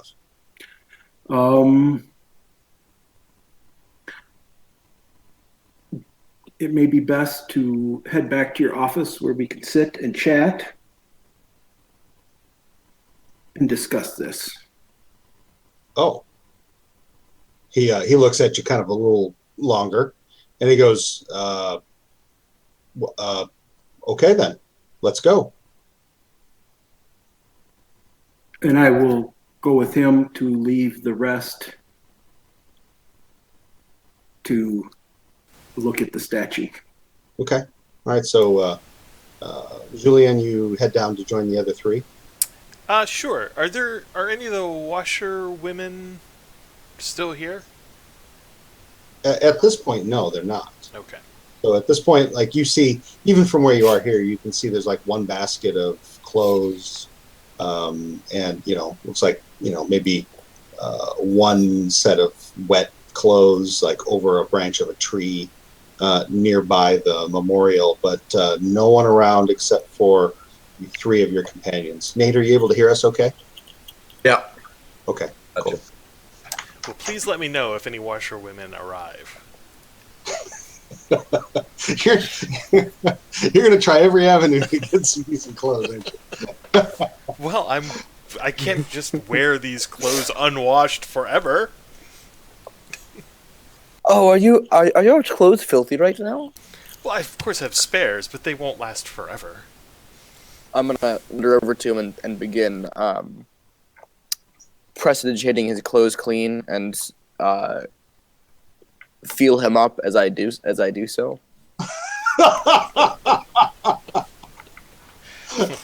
So you're a bit taken back by just how forward she is, but you do, after you get over that, you do make note of the fact that your even your undergarments seem much fresher than they were moments ago. On the one hand, it's amazing. On the other hand, it's kind of unnerving. That is the best thing that's happened to me since arriving in this town. And then once Karis isn't watching, I'm going to make sure that she didn't steal anything from me.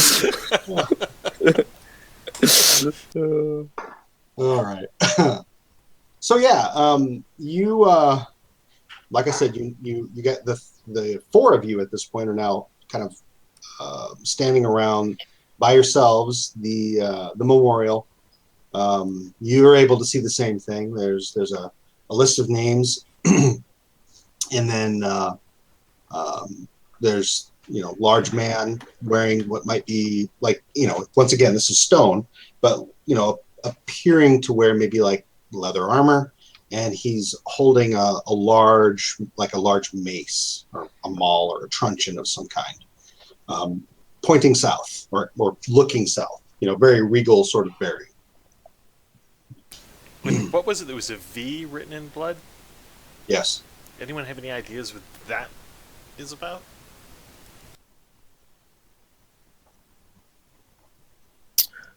Perhaps there's a vendetta.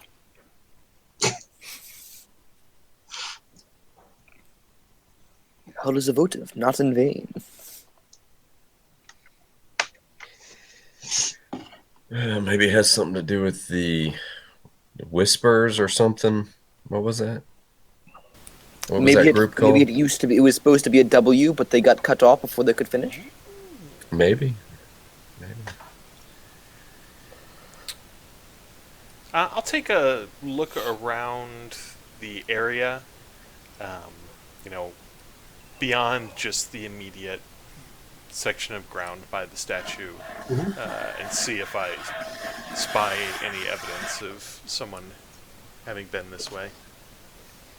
Okay. You can do the same. You can make a survival check.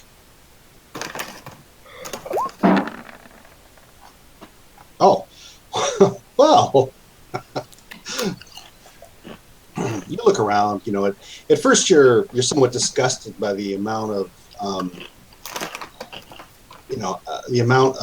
people that have clearly walked through the area, tramping down grass into the mud, and you almost despair of finding anything. But then you're kind of at the edge of some undergrowth to the south side of the memorial, where nobody's cleared brush back in quite some time. And your foot kind of brushes something, and you look down, and it looks like maybe a small dead animal. Oh joy! What sort of dead animal has caught my attention? It's like a small rat, or not a small, but a small creature, a rat, decent size though. Is there any reason to think that this isn't the normal habitat for a rat?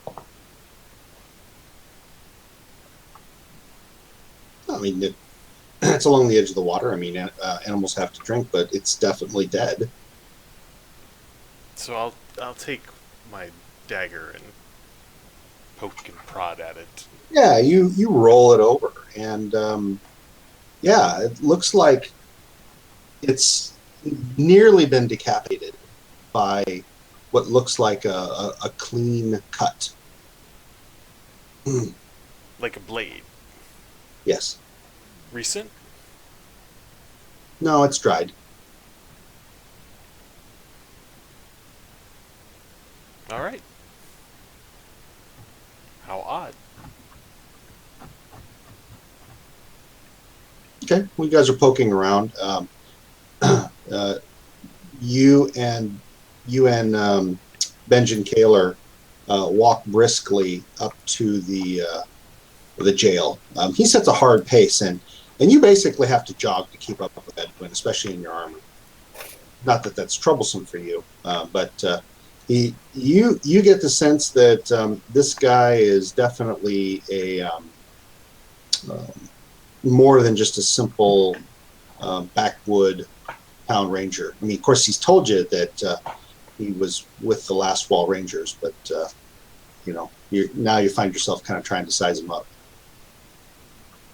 Yep. Okay, you get back to the jail, and there's actually two people there now. One is the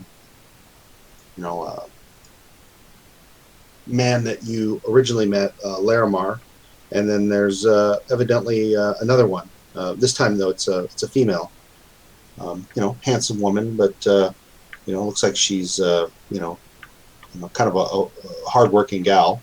So it doesn't matter how pretty she is. She's got rough hands and wears just commoner's clothes. So anyway, they see Kaler come in, and they're like, well, what did you find? And was anyone there? Did you note anything? And he kind of brushes them all to the side and says, I need to have a meeting. He's like, why don't you go out? He points to the woman, and he says, Riff, why don't you head on down to the memorial and just make sure there's no loitering. And Larimar, why don't you head over by the temple and just kind of, keep an eye on things. So after they get out, he closes the door. He says, "All right, Sir Bedwin." He says, "It must be serious. What's going on?" I will say, after after the funeral yesterday, we read the will, and as part of that, we got access to the professor's journal, and reading through the notes,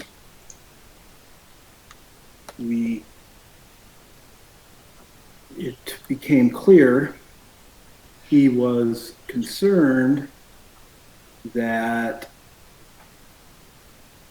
the Way is interested in something at the prison.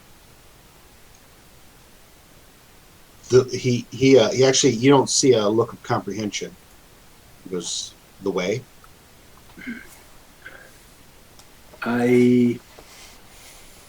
Sometimes he just mentions the Way, other time he mentions the entire name, the Whispering Way.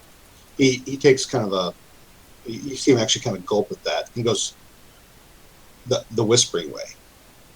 Which I do not, this is why I wish to come back and meet here and not just talk out in the middle of the street where somebody could hear a discussion between professionals and take it out of context and send rumors flying through the streets. However, the professor was a very learned man, and I am concerned. He was going up to the prison the night of the accident to investigate some strange symbols etched to the prison's foundation. Did you see? He goes, honestly, Sir Bedwin, I warn all the townsfolk away from the prison. He goes, and generally speaking, going inside the walls off limits. He goes, and I lead by example by also not going inside. He said, now, I'll be the first to admit that my investigation I limited to the outside of the wall. He goes, but I saw no sign of obvious tampering, and I saw no sign of tracks. He kind of scratches his chin for a minute, and he says,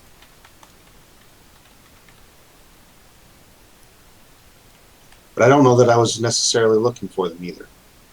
Right, which, again, who would? It was a clear indication of an accident, as I understand from what I have heard. I mean, nobody goes up to the prison. It's a dilapidated building. Walls fall. However, because of this, and last night, one of the other members involved in the funeral and the reading of the will went up to investigate the prison and states he saw 3 skeletal creatures come out of the small lake pond that has formed to the southeast corner of the prison. Yeah. He says, well, he goes, I got to be honest with you, Sir Bedwin. He goes, I'm well beyond any area of expertise here. He says, when I was with the Rangers of Lastwall, he says, we largely patrolled into the hold of Belkzen. He says, I'm well aware of the patrols that bordered Virlich. He goes, but within our ranks, those were largely just stories we thought that were told to keep us entertained around the evening fire. He goes, I had no idea that the Whispering Way was real. Yes, unfortunately, there is truth to the stories. Now, how much the stories have been uh, exaggerated over the years. Again, I do not wish to create a stir where there may not be issue. He says, I need I need your word that there will be no mention of the way among the townsfolk by you or your companions. If you can get the same from them, he goes, this town, people live on two things, you know, the meager crops we grow around here and rumors. And that's the last thing we need to have happen around here. People will just go wild with this. He goes, as it is, what happened at the memorial, sometime in the night, it'll be discussion around every hearth fire, the laughing demon, and at the outward end. He goes, He goes, I'm going to be following up on rumors and, half truths for the next month because of this. Okay, so I ask your permission to investigate the prison. I ask this again because of who the professor is, and I happen to know his worth to the Knights and to Lastwall, and his research for them into these issues. If a man in his position is concerned, then I think concern is warranted. So I ask. He says, I'm sure you'll understand my answer here, in that if it doesn't create havoc, trouble, or violence among this town, then by all means. Okay. He says, if nothing else, he goes, I would definitely like another opinion as to the cause of death of the professor. He was a valued member of the town. Okay. It's been almost 3 weeks. He goes, I doubt there'd be much physical evidence left. He goes, but perhaps you can find something in the grounds. He goes, but I can't send you any of my deputies, into the grounds of Harrowstone. That is fine. Second, I have a question concerning one of the local members, and I bring up I did not write down his name, the one who was the ringleader. Gibbs Hafenus. Gibbs Hafenus. Spell for you. Okay.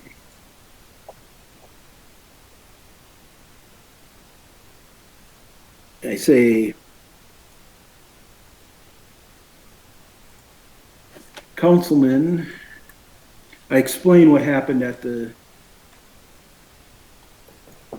during the procession, and I say, at the time, Councilman Bashan Hearthmount suggested this was very out of character for Mr. Hafenus. Has he caused trouble in the past? You know the man? Is this out of character for him? He can be a troublesome old coot, but never seen anything like that before. He goes, I'll go talk to him. He goes, I don't recommend approaching him directly, in all honesty. He's probably one of the most insular of this law. Okay. So, is there Has there been any activity recently in what they call the rest lands to suggest a necromancer is active in the area that people would, out of fear, blame the professor? No, no. He goes.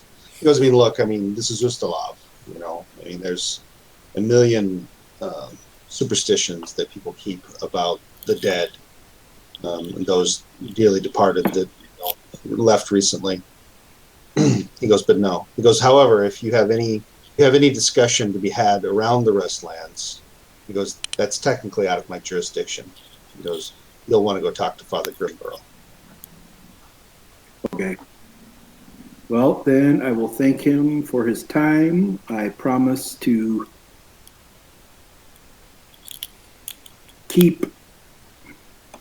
not talk about this within the town, to start rumors, start a panic, and to avoid trouble in town. Okay.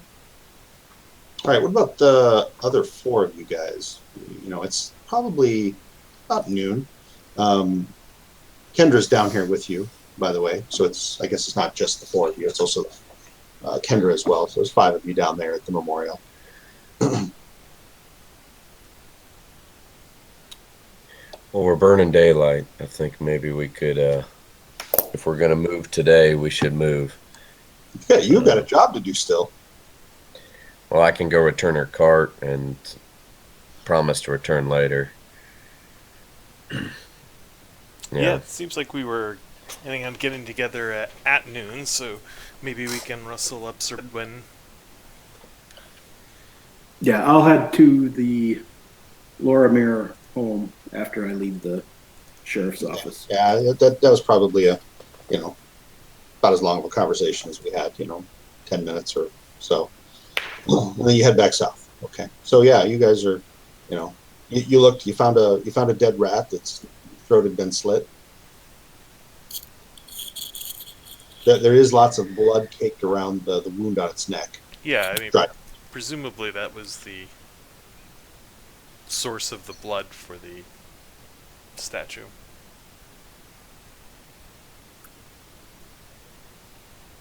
So what else do you guys do? Yeah, I'll go return her cart and retrieve my gear. Give her my apologies. I'll tell her I'll be back later. You bring her the cart back without any wood in it. How long would it take me to load the wood? Make a. Well, I mean, you think that if you busted hump, maybe you could load it up in 20 minutes. All right, I'll bring her back one load. Okay, make a strength check or athletics. Make an athletics test. Okay.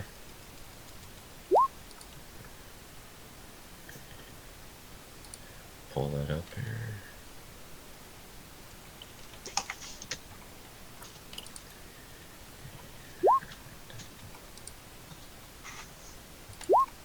Oh man, the halfling is like literally throwing him up in the air. He's not even like trying to, like, you're scooping him up and dumping him. He's just like literally like throwing them a couple times. Like he does like a side kick, and he's throwing as much in the back almost as much as you are. All right. You get the thing loaded up in probably 15 minutes. Yeah. Good job. Thanks for the help. All right. You grab the handles and start trucking it on back. All right. It gets weighted down slightly more though as the halfling hops on for a ride. You hump it on back to the forge.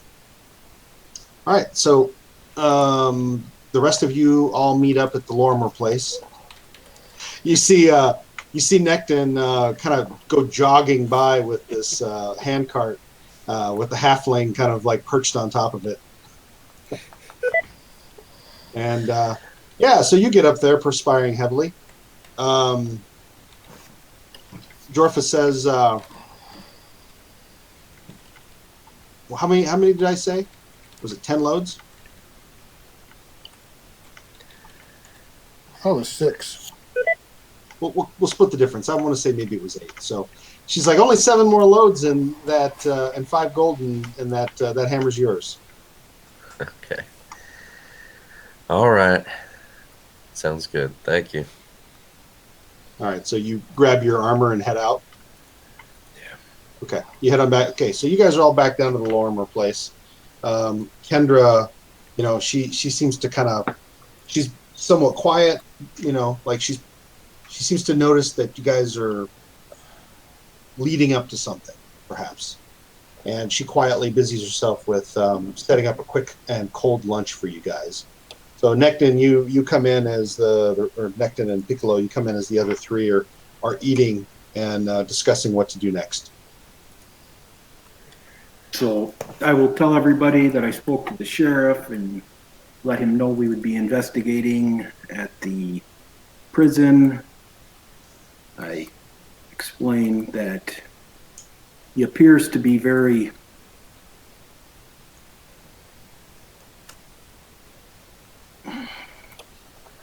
I want to say territorial, but that might not be quite the right word.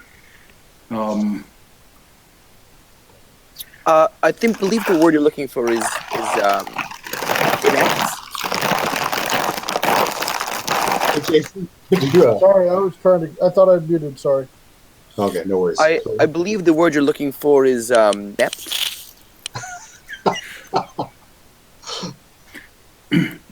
I would not say that is necessarily the case, but if we find something at the prison, he may more blame us for stirring up trouble than thank us for taking care of trouble. Well, we all know it has to be done, so. Correct. Yeah. And he knows, he's aware, and he knows the cost of doing nothing, so I was hoping for his full support. I am happy to get his reluctant support. At least we have his support.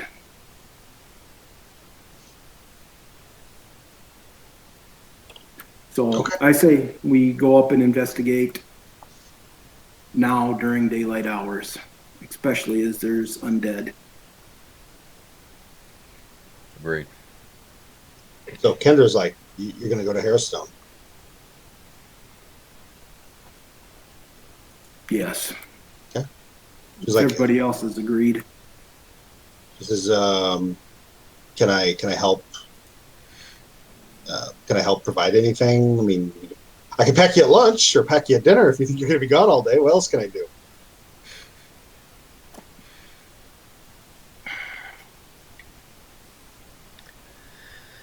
Just keep your eye out in case something goes wrong. I will say something sappy like, knowing you are waiting here for my return will lend me the courage needed.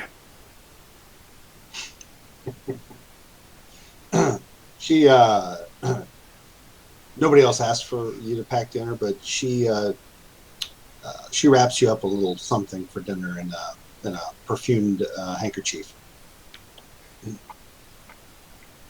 So, okay. So you guys all head out? Yeah. All right.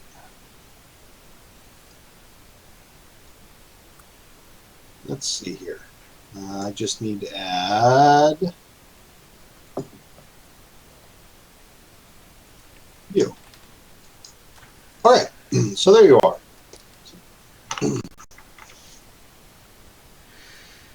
Hairstone doesn't look nearly as foreboding during the day. You know, I mean, it's literally early afternoon. You know, 1 doesn't take you long to get there. So there it is. Gates are, just kind of ajar. And Should we deal with the known threats? the wind's picked up, but otherwise, still nice and sunny. Some scud clouds. That's about it. Yes, maybe approaching this pond over, say like in here and try to see if anything comes out of the pond. Yeah, when you get into this area over here, it's difficult terrain, so it slows you down, but you don't even need checks. Not unless you want to try to climb up onto that wall.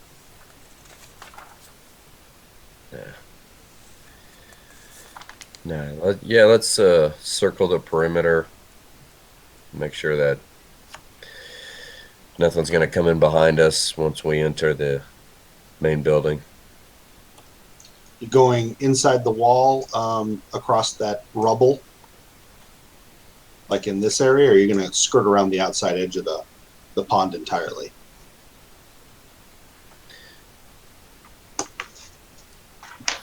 I meant in the interior wall portion of the area. Okay. Okay, well, you guys should be able to move. Let me know if anybody is unable to move their token, but you guys should be able to move your tokens around. Okay, so you guys go in through the main doors there, or the gate, I should say. Okay, work your way up over there. All right, but you're able to see the building proper. There's a lot of rubble around the main entry of the prison complex itself, and then in kind of off to the side here, there's this there's a separate building, largely seems to be intact.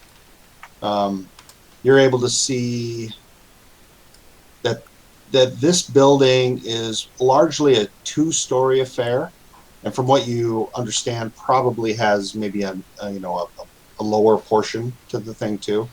There are platforms that you can see that are up and here. You're not able to see over the crenellations, but you are able to see here on this one.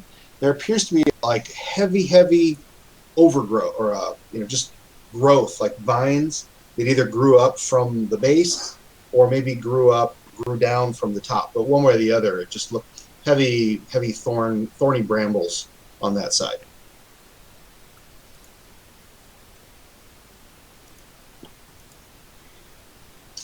When you pass by, without going into them, the 2 gatehouses here appear to be quiet.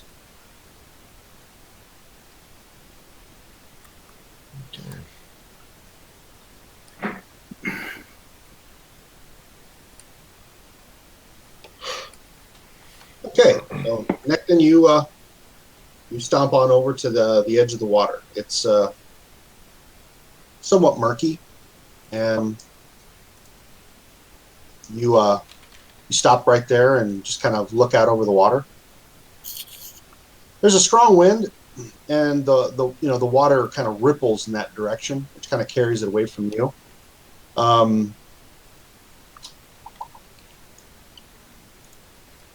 Base perception. Okay. 10 is your base. Okay. Yeah.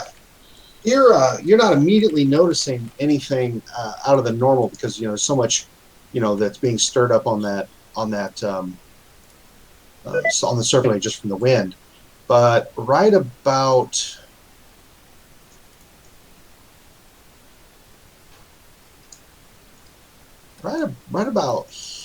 here, you start to see something white and round start to come up out of the water, and moments later you see a skull with empty sockets. It's rising up out of the water. Okay. I'm going to Shall give we? a signal over here. Yeah. Point to the direction of the disturbance. All right. Okay. Well, you guys can roll initiative. Those. Well, really, at this point, it's just the two of you that really kind of are able to notice what's going on out there. I will holler back to the rest of the group and let them know we have found Julian's skeletons. As he is missing his. They have gone missing. Come, friend, your head has gone looking for your hands. It's quite some polarized initiative rolls here. Yeah, totally. So I think me and Edwin are just standing ready, standing firm. We're not too eager to launch ourselves into the water or anything. So Karis, you're not able to take direct action against the skeletons because you're not exactly able to. I'm looking through my familiar's eyes. Okay. Yeah. So yeah, you're able to easily spot the really there's two skeletons that are visible and obvious. Take a quick look at that. And in fact, your familiar spots movement out here too, and here, quite a bit more.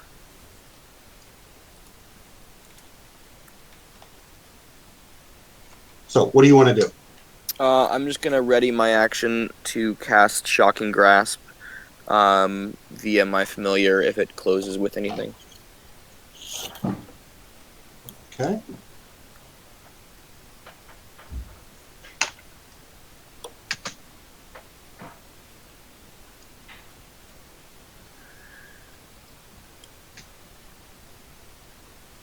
Technically, these are 10-foot squares, so we're just gonna kind of go with that for now. So be aware that it's not your normal. What that means for you, Piccolo, is I'm gonna let you 30, so you're not, it's not trying to split movement or anything. Okay, this one kind of charges forward, but it's about as far as it makes it. All right, your familiar is up next. How are these guys armed? They have short swords. Cool. The familiar is going to fly 10, 20, 30, 40 feet up to it. Is going to take the help action on my attack. I'm going to Shocking Grasp it. So that's a 23 to hit for lightning damage. And it can't take reactions, and the familiar is going to fly 10 feet up in the air. 20 feet up in the air. No problem. Okay, this skeleton goes to right there, and it takes a swing at you, Necton. What's your AC? 18. Gotcha. For 5 points of damage. So you're 2 points. 2 points. That's right. Okay, yeah, you're kind of. This is the first time. You've heard tales, Necton. This is the first time that you've ever faced the undead, and it's a bit jarring, and it probably led to you taking that hit because you're just like, what in the hell? All right, Julian, you're up. You're back there, and you see. You definitely see at least two skeletons assaulting your companions. Oh, ever the hero, I shall move forward. These are 10 feet? 10, Yeah. 20, 30, 40, 50, 60. I shall double move. Okay. All right. Okay, Bedouin, you're up. Actually, Nate didn't get added to the. Necton didn't get added to the order. He must That's not right. have. It wasn't his. we'll put you at the end of the round, and I'll readjust. What you need to make sure of, and I'm now seeing that you didn't either, Jason. Make sure that you've selected your token. When you hit initiative, at that point, it'll automatically throw it into the turn order. Okay. You can do that now. We'll readjust it. Okay, there I see Nectin's entered. And then just make sure you do the same, Jason, and I'll get you in. So you want Got it. Nectin to go now? That's fine. Yeah, Nectin, you can go first. Okay. Well, I will strike back at the skeleton that attacked me. And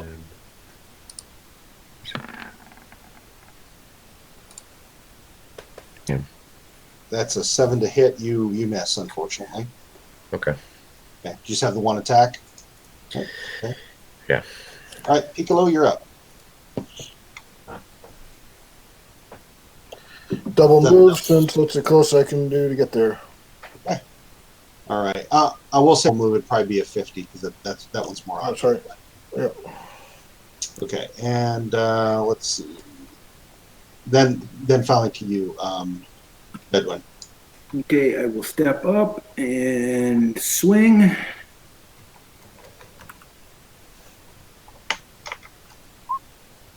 That's a miss too. Oh, I knew I should have given him the money to go buy us some more hammers. You hit it with a 22. It's a 6, isn't it? Well, let me adjust you back down. No, I rolled a 22. I had to roll the 6 in order to get the icon to show up. Oh, I see. Okay, I'll put you back. All right, you're first now. Now what? I guess I go attack someone if I can get there. Yeah, it looks like you could probably fit into right here and you'd be able to attack. Unarmed strike, because bludgeoning. I get to do this twice, don't I? Yes, you can use a bonus action to do it again. Well, that hits. Now, for those of you that haven't done this before, you can just click on where it says unarmed strike and it should pop the damage. So you do 7 points of... Okay, well, you don't even need to hit him the second time. He goes down in a heap right there.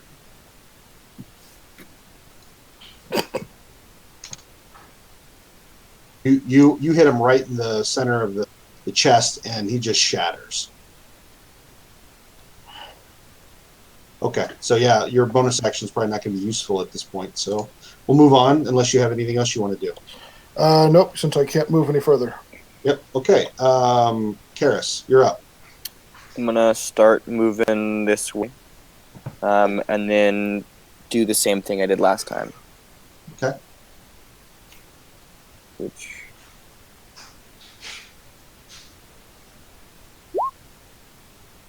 The 15 to hit That hits. for 3 lightning. All right, you electrify it a little bit more. Okay, and, we'll skip past the familiar since you would have done that on its turn, right? Right. Okay, and we're on to Dalton. Okay, so this one next to you, Bedouin, it swings its short sword at you, and it misses. Does nothing. All right, Julien, you're up. Ooh. So,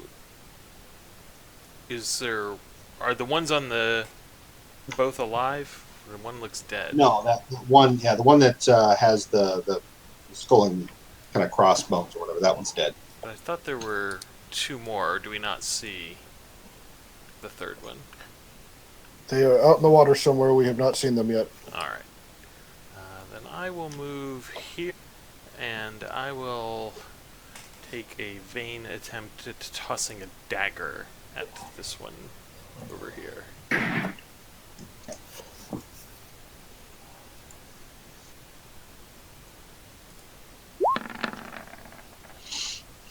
That hits. Mighty. That's right. You hit it in the shoulder, and that arm comes off, but it wasn't the arm that was holding the short sword, unfortunately. A pity. But you disarmed. Yeah. Wah, wah. Okay, all right, Necton, you're up.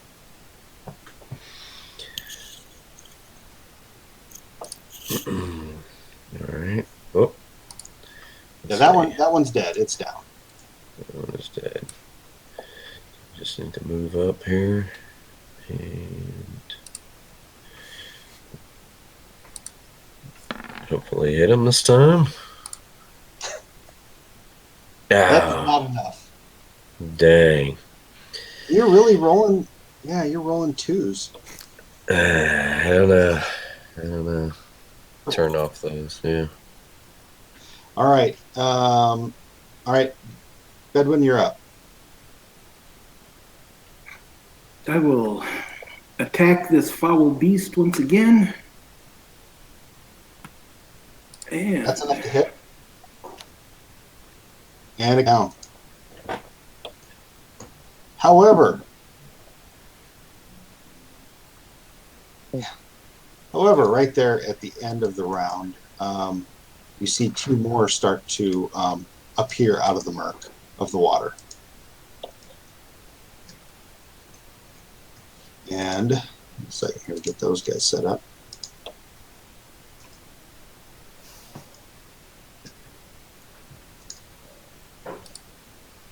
All right, Piccolo, you're up again. How deep is the water it's in? Well, at this point, head and neck are the only things visible out of there, and they're roughly man-sized. So if you were adjacent to it, you'd be completely underwater. Okay, then I guess Would I you move could. and then ready my action for There when you he gets go. close enough. Move there. Okay. Okay, and ready. All right. Karis. Yeah. Same thing again. 10, 20, 30, 40. Yeah, it'll go there. Do the thing. Woo! Did we lose Necton again? One lightning. Yay. Okay. All right. So we move through that, and you do a point of damage. Okay, that's done. All right, Julien. Julian. I believe I will move up and hold my action. Okay, and I assume, Karis, that you have your familiar head up. Yeah, it's 20 feet in the air. Okay, all right, I assumed as much. Okay, and all right. Well, that was good timing. You're back. It's your turn. Okay. Let's see.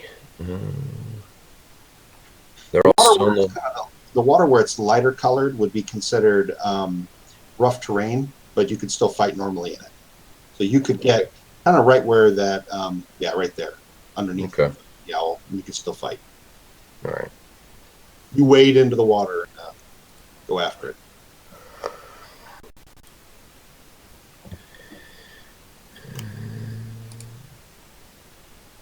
Let's try again.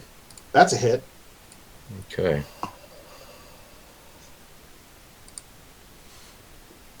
That's enough to that's you cleave right down through its shoulder and across its pelvis, and it comes apart.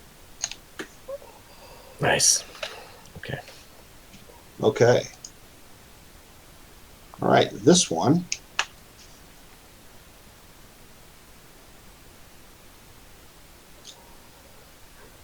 gets to right there, and it attacks you with its short sword and misses.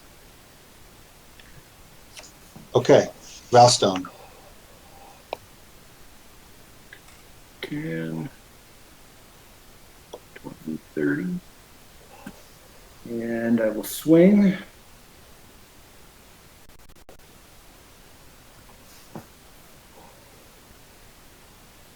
That's a miss. And miss. Okay. All right, Piccolo, you're up. All right. You can get down into this water over here, like right there. And Okay.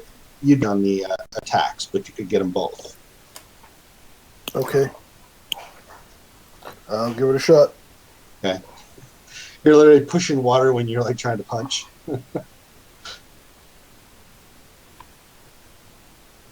That's a miss, unfortunately. It would have been able if it wasn't for the disadvantage. Unfortunately, no. All right, Okay. Chaos. We do the same thing again. That will be a hit for 2 points of damage. Water. That's right. Okay, that one's dead. We'll get rid of that one. All right, Julian, you're up. Detesting the water and the muck as I do, I will reach down and pick up the dagger I threw earlier, and then stand my ground. As I say, you throw it out the door, use that dagger. Hmm? So yeah, I was going to say, if you throw it out there, you're liable to lose it. So, No, I'm picking Okay. up the one I threw before, and just gotcha. seems like my companions have the matter well in hand. Appears to be so. Necton, you're back up.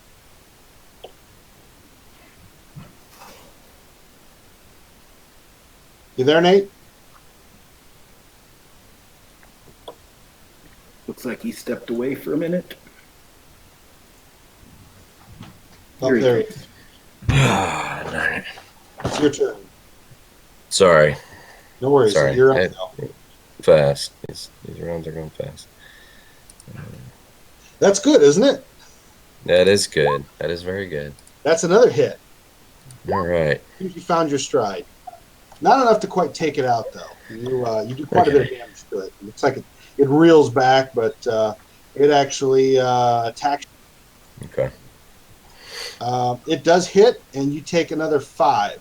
I'm just going to tell you how much you subtract for the armor. Okay. And it's on to you, Bedouin. I will swing. That's a hit and 5 damage. Nice. Okay. It goes Yeah. down. Okay. Okay. Looks like the last of them go down. You look around. You don't see any others moving around. I mean, there's quite a bit of movement from the water. Of course, as the skeletons were churning it up, and then Lost you, Tony. Audio's gone. I have no problem. I am not hearing him either. Hearing who? Tony.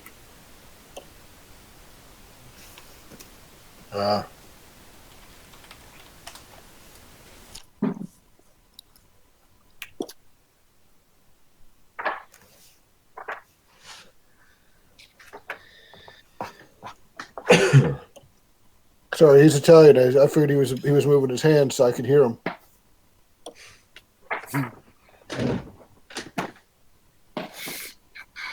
How much are you injured, Necton? can you hear me now? Can hear you. Gotcha. Good. Okay, good deal. Let's see. I am down 4 hit points. Okay, I will lay hands on you for the full 4. Okay. Thank you. For the record, I'm not going to quibble about. I'll say that kind of. I mean, technically, I suppose it could be considered metagaming, as far as knowing how many hit points, but that's fine. Yeah. So actually, I will use healing hands, my 1 point of healing hands, and then 3 points of healing hands. Okay. All right, we can get rid of that. All right, so yeah, the brief battle at the edge of the little pond is over. There's these sink back down under the water, and you don't see them anymore. But you've got one skeleton kind of lying on the bank, and then this one over here. Julian's feet. Can I use a medicine check to see?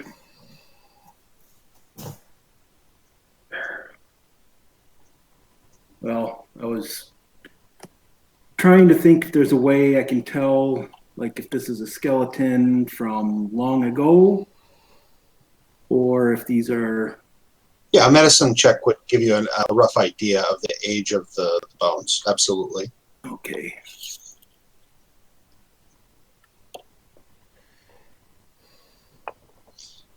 They're definitely not fresh. There's not a stitch of meat clinging to any of them, and the bones were pretty brittle.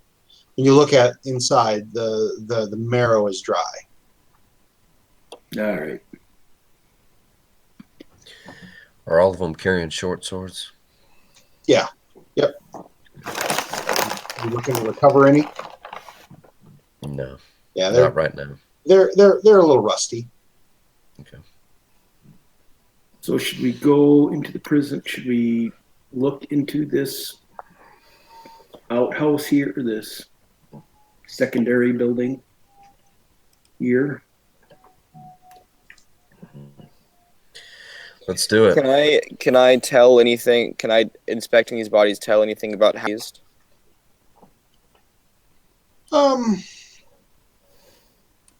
Probably not. Okay. Harris, you note that actually right under the feet of Necton. No, hang on. Well, you'd have to actually move them aside to see it, but there's a symbol on the ground.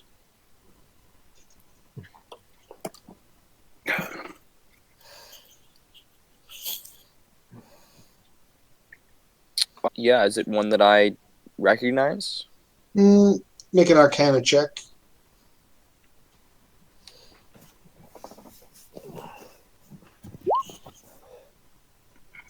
It's something more advanced than you've dealt with yourself, but you know it to be based.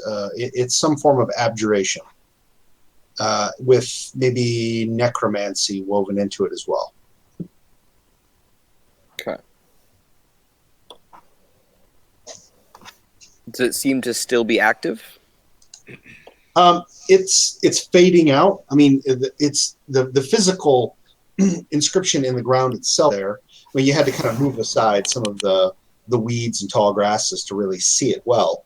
But it's still there. The magic that that ties to it. I mean, that you need to use some sort of detection ability. Okay. Yeah. Well, it seems like that this sigil is just what had brought them after us. It's fresh. Right. Oh, it seems like someone has recently put this here. Yeah, you don't think it's tied to the skeletons. I mean, you listened as Bedouin kind of picked through the bones and looked at him. And he said, no flesh. This has been here a long time, and the marrow is dry. When you look over here at this this wall of sorts that Necton kind of stepped across, it's fresh. Like it couldn't have been here more than maybe a few weeks, maybe a month at most, somewhere between 2 to 4 weeks maybe. The elements, like it rained yesterday as an example, and it's probably rained quite a bit before then, has taken its toll on how this was set up, right? It's been done with like sand and other things to create this circle on the ground, and high winds and rain have somewhat dispersed it. And Kara said that there's necromantic magic involved in the. Yes, it seems to be that. I recognize some of the sigils.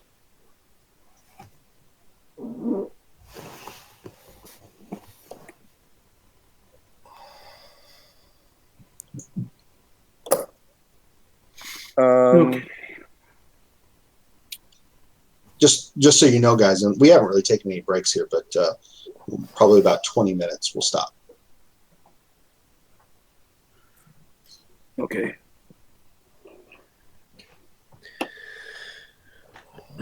All right, everybody agreed, head to the house over here, or? Nectin, now that you know what to look for, you spot another one up here. Okay. You nearly step on it too. All right. Can I look for any others? I'm going to cast Detect Magic. Okay. Nectin, there's another one here. Okay. Now are you doing it as a ritual? No. Okay. So boom, you pop it. There is residue of magic, and it matches what your knowledge believed to be abjuration and necromancy, both woven into something. But those are the two schools of magic you detect. Okay. And it's only these 3? There aren't more around? What's the range? So it lasts for 10 minutes, I think, and it's like 30 feet. It lasts for 10 minutes. Okay, well then they become very apparent. There's one here, and that's probably pushing it, but I'll say that you spot that one there. It looks like they've been kind of set up along the outside edges of the building. Not well. I mean, you're not near the exterior walls, but it seems like it's been set up around Harrowstone Prison itself.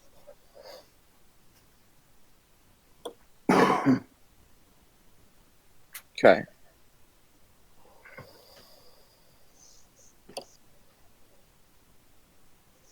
Well, just as a first thought, if the magic is fading, these are probably the symbols that the professor noted in his journal, and my guess is they accomplished whatever they wanted.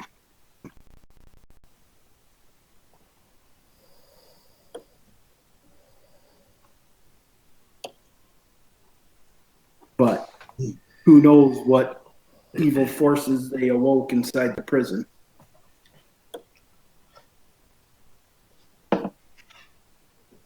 So, what now? I think we were going to continue over to this outhouse area and this outer building and clear that. Okay, Nectin, you note as you pass by a few more of the. You have to be fairly close to spot them, but you saw one here and you saw one here.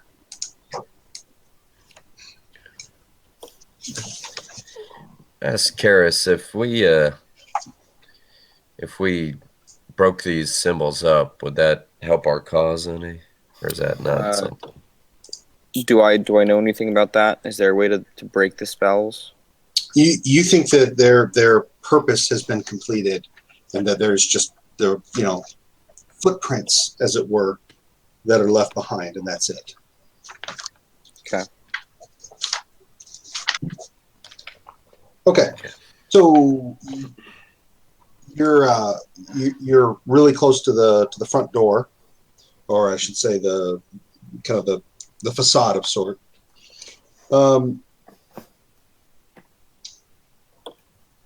So the two-story stone building looms in the center of the prison grounds. I'm going to read from the dialogue box. Ivy and moss cling tenaciously to the walls, while above the wooden shingles of the roof, the wooden shingles of the roof are often missing entirely, exposing the wooden rafters of the upper structure to the sky. Here and there, stone gargoyles perch on the eaves, once functioning as drain spouts and decorations, but now seeming almost to serve a more ominous role of sentinels. Many of the stone decorations have crumbled away and lie in ruined piles on the soggy ground below. Windows in the building's facade are narrow and blocked by grills of rusty iron bars. Stone columns support a slumping wooden balcony over the building's wooden front doors, both of which hang askew and reveal dark glimpses of chambers within. That's what you see as you get close to the front. Necton and, looking through the eyes of the familiar, you see the same Karis.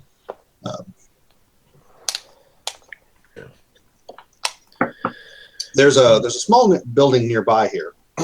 Well, I mean, it's not super small, but definitely small by comparison to the enormous structure of the prison. But it's a small brick manor home. You see it's overgrown with sheets of gray-green ivy. The roof sags pretty ominously, and the front door hangs askew as well.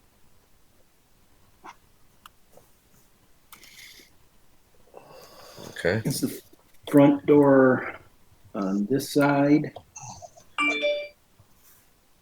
Right here.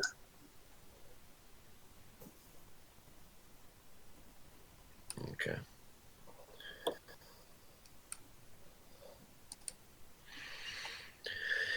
Look inside. Okay. Very little of the internal structure appears to be intact. You see that ivy has grown around on the inside. The windows have been broken and exposed to the elements. Everything on the inside has rotted, or otherwise decayed, in some fashion. So, window hangings are long gone. I mean, basically the inside of this thing is pretty well trashed. Okay. Like I said, the door's over here. Over where? Here, I'll draw. Okay.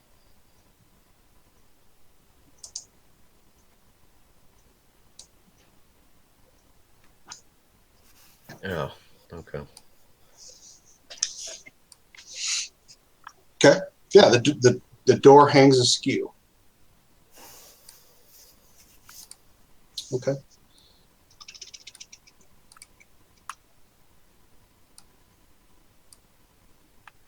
Okay. So, do you start bringing there, Necton? Kind of moving things around, kind of looking around. Okay. Yes. Give me a second here. Make a perception roll if you want. Okay. You move like a bed off to the side, just barely touches a wall, and you see plaster just kind of crumble, and then you hear creaking from above, and you see, the around the chandelier in this room, the ceiling starts to pull away from it and such. The house seems to almost shift just a bit. All right. We'll take that as a cue and exit the building. Yeah. Okay. Yes, called that explored. All right. My owl's actually gonna try to explore a little bit without disturbing anything.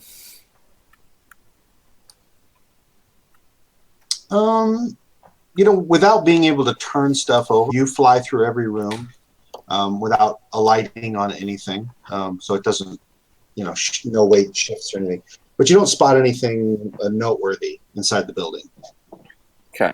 It was a home at some point, but pretty much every area that's been exposed to the elements.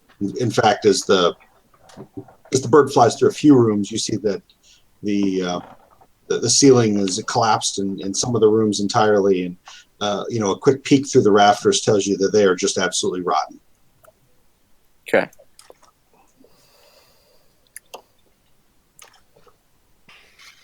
Okay, I guess it's time to, do we want to walk all the way around the prison before we look for a back door maybe? Oh, hang on a second. I missed something. You stood right on top of this one, so you spotted another one.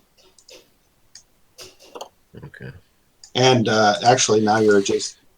There's one there. And there's one there.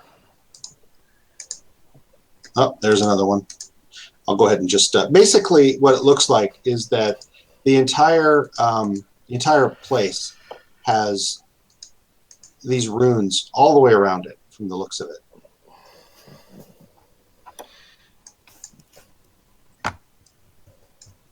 Okay.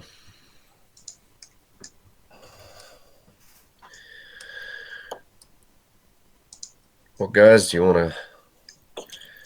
I'm satisfied with this external search of the grounds. I'm ready to go inside if you all are. You do see here, just so you know, Okay. Nectar, as you come around this corner, up here, it looks like there's a set of like an open set of stairs that leads up to the platform, on the open platform on this side of the building. You can't really see because of the crenellations, but it does appear to be open. Okay. We have a side entrance here. We can enter through there, through the front door.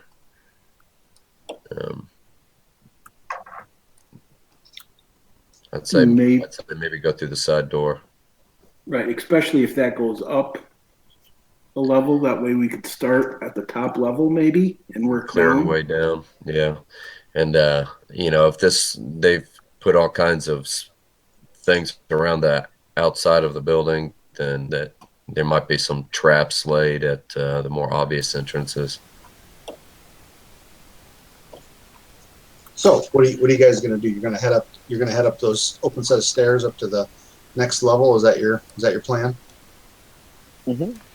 Yes. I think so. I would like to try to in this, maybe hang back a little bit from the main group.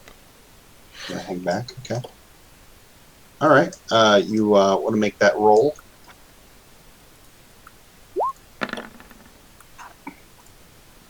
Okay. All right.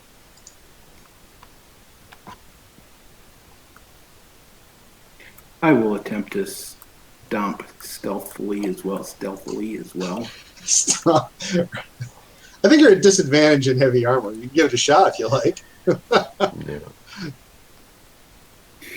Oh, stealth. You move your way around that.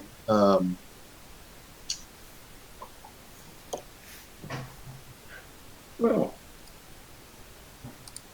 You're not too bad. That's interesting. Actually, and I see that it automatically grays out the highest level, so it automatically provides advantage. That's interesting. It's kind of cool. No, I clicked on disadvantage. Oh, you did? Okay, got it. Okay. All right. So yeah, you guys are trying to be super quiet. Yes, you are completely quiet, Piccolo. All right. So you approach the stairs. Got it. All right. Nothing happens still? Okay. All right. So you get to there, and here's what I'm going to do, since you're able to see that now. Give me just a second. Okay. I'm going to open that up a little bit so you can really see it better. Level of the landing. It is bare for the most part. There's some rubble out in here. It's almost difficult to make out.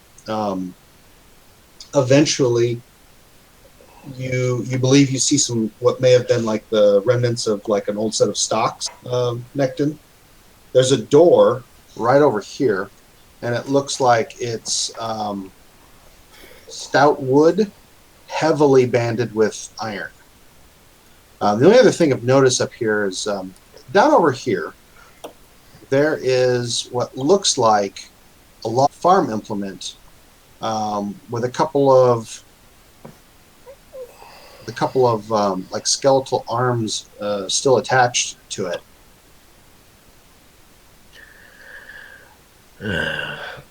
Okay, hit the low as you get up there. It's pretty much impossible to see this thing. It starts to shake on the ground, and then you see the arms lift, and then the scythe itself lifts up as well.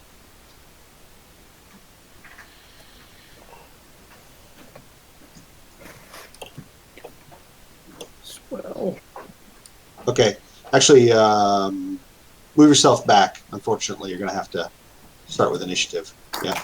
Initiative. All right. It's initiative. Yeah. You see this thing. Actually, let me clear you all out here for just a moment. Remove all turns.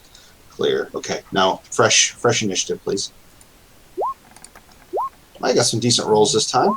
Yeah. Nice.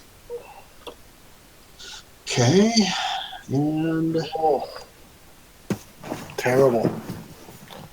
Necton, you didn't select your icon. yeah, he's there. I see him. Oh, is it? I Okay. did. All right. Wonder why it just displayed differently. Okay. Well, and as it turns I don't out, know why it has my name next to it. you are up. You get to go first. This thing literally hovers above the ground. Like, for whatever reason, Piccolo, you have this sense that it's almost as if like there was someone who was holding this thing, like they had if it was being held by a human, about that right height, and the arms attached to it are as if they were the arms of a human holding it. They're not just behind it. They seem animated as this thing kind of rises up. Okay, but Necton, you do go first. Okay. So these are 10-foot squares. Yeah. I guess I'll have to double move to get over there. Let's see what. I would recommend only doing your half move because it can also move and will come to you. Or it'll come to me, or it might come to one of you. You know. I see. But I'll move right there and ready. Ready? If it does come to me, yeah. Okay. All right, Bedwin, you're up. I will move up here and ready as well. That was 30, right? Yeah. All right, here.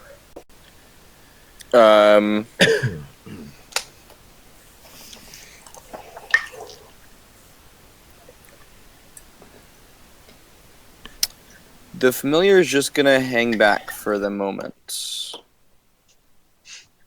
Okay.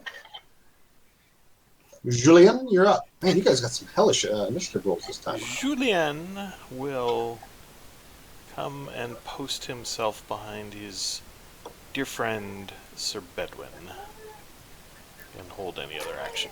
Ready. Okay.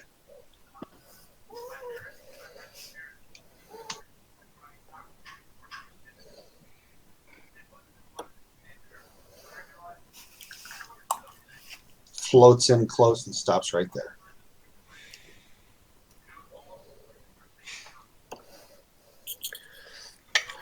All right, Piccolo, you're up.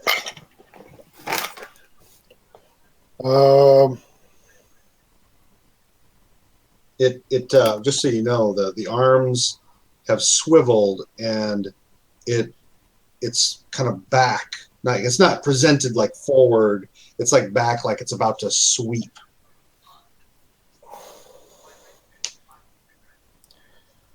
Let's see. How far is movement here? It's 10 feet to get adjacent to it, no matter which Well, way. I was actually looking to get behind it. Okay. If it's going to swing, I'll be behind it, and it would have to turn to hit me. Well, the moment you get to that point, it swings. Oh. It was also readying its action. So, and it, okay, well, it hit. You take 7 points of damage as this thing slashes right across you. You're in shape. All right. Okay, but you can continue your movement. Probably stop here then, because where is it? It's 7. It's 5, I guess. Double strike. Okay.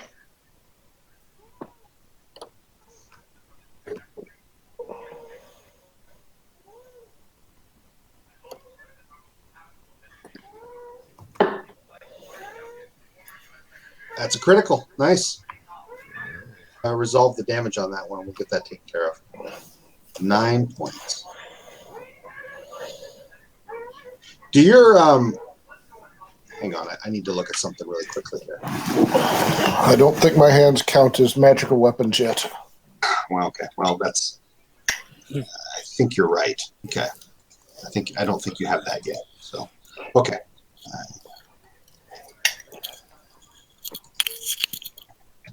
Okay.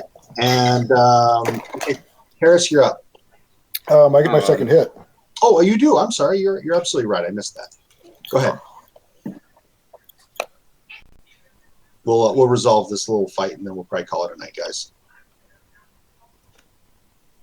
That's another hit.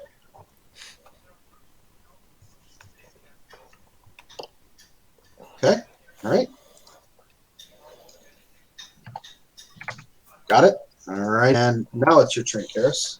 Yeah, I'm gonna cast Chaos Bolt, and I'm gonna use Tides of Chaos to get advantage.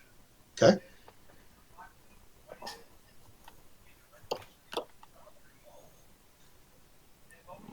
So that's 13. That is a hit. I don't know what those rules are. It doesn't quite tell me. And we'll say it's psychic damage. Not that it matters. Psychic. Okay.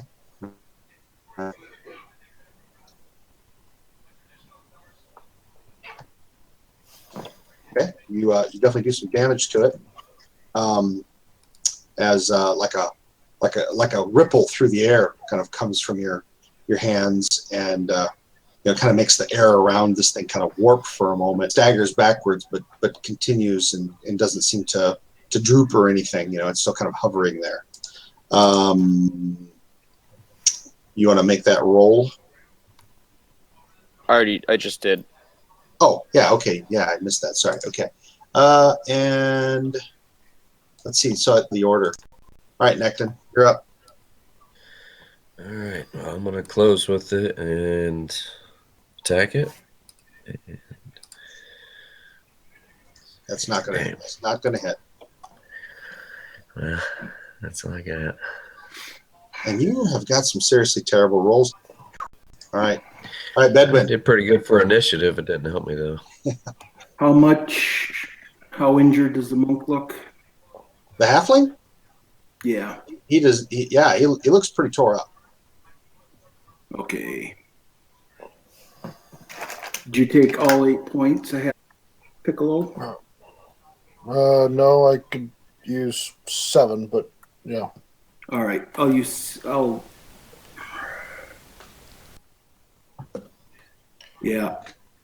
7 points on him. Okay. So I will touch the halfling inappropriately.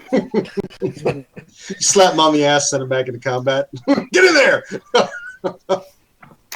Okay, that's your action. Attaboy. Do you move as well, or are you done? Yeah, I will step here. Okay. All right, we're back to the. Familiar is going to move up and then is going to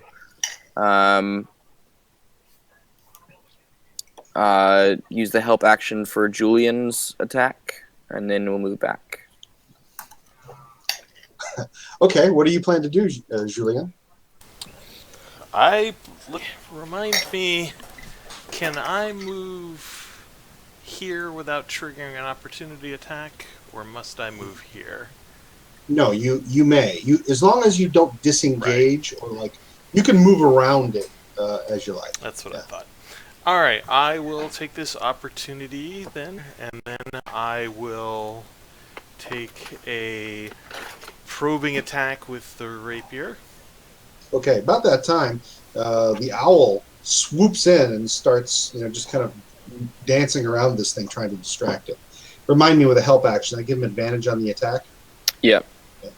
Which is actually pretty handy if you didn't have any of your friends around, but you do. So that will definitely hit. All right. And then I get another d6. Yep. I don't know if you knew this, but you can just add it directly to the hit line item. You can just call it sneak damage. for die 6 on your weapon next time. You don't have to do it now. Oh, but- I can edit the weapon to give me another. Yeah. 11 base. Nice. Okay. 14. And then if it still stands, I'll take a bonus action to swing with the short sword in my offhand. It does. It is still standing. Does it look like we're doing anything to it? You've been at the arms primarily. Hitting the weapon itself or the scythe doesn't seem to do a lot. But you've been hacking away at the skeletal arms holding it, taking away fingers and ligaments and things like that. So that seems to have been doing something. Gotcha. That short sword doesn't hit anything. Okay. And it's up. It's got 4 options. It's going to go after the one that just came for it. So Julien is going to come for you. Huh. 11. That is not good enough. Okay. All right. Misses then, and I think that's it. Okay, Piccolo, you're up. All right.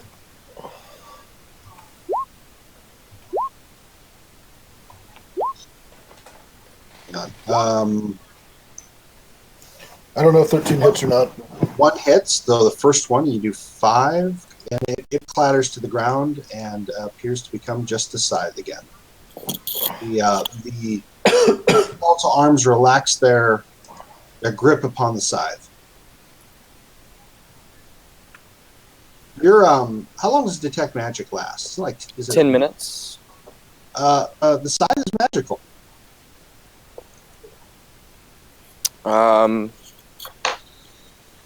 I just reach down, pick the scythe up, and just pose with it and look, intimidating. It just so you know, Jason, it's a simple weapon, and by that you could perhaps use it. But the problem for you is that it's not sized. and it's a heavy weapon, so you would have to be I know. big dude to use it. I was just looking to pose with it, not to use it. Sure. There are etchings along the blade itself. This is not a standard farm implement. If it was at one time, it definitely wasn't at the last part of its career. It's got fittings on it that appear as though maybe the head of the scythe was attached to a new shaft. Itself has carvings on it that seem to denote that it was used at Harrowstone, perhaps in the guardian of it, maybe of some kind. But when you look at the blade itself, there's actually etchings in the steel. Can I read them? History check, you can. I'm gonna do it, and I'm gonna get advantage. Which still doesn't help me. Didn't help you much, but okay. Okay, Bedwin, you did the best on this one. Note that the markings seem to denote that this was used perhaps as the form of execution at Harrowstone. This was probably the executioner's weapon of choice, not an axe, as is typical. And the more that you realize it, you kind of go back and you're like, you know what? I think I imprisoned, in Tam-Ravenna, even before this place was called Canterwall, where the executioner used a scythe.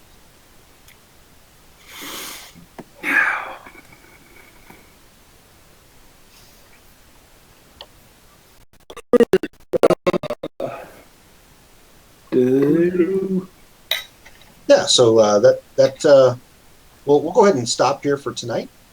Necton, do you use a shield? I do. So Yep. do I. Neither do I. But the handle's too long. Does anybody want to use the scythe? I can't. It's too big right now. Well, can I... Detect magic is up. Can I detect whether it's the whole thing or just the blade that is magical? The whole thing is magical. Okay, so we couldn't like cut it down and have it become a smaller weapon, right? Correct. This is a heavy, two-handed weapon. Surely it must be Whoa. worth something to someone.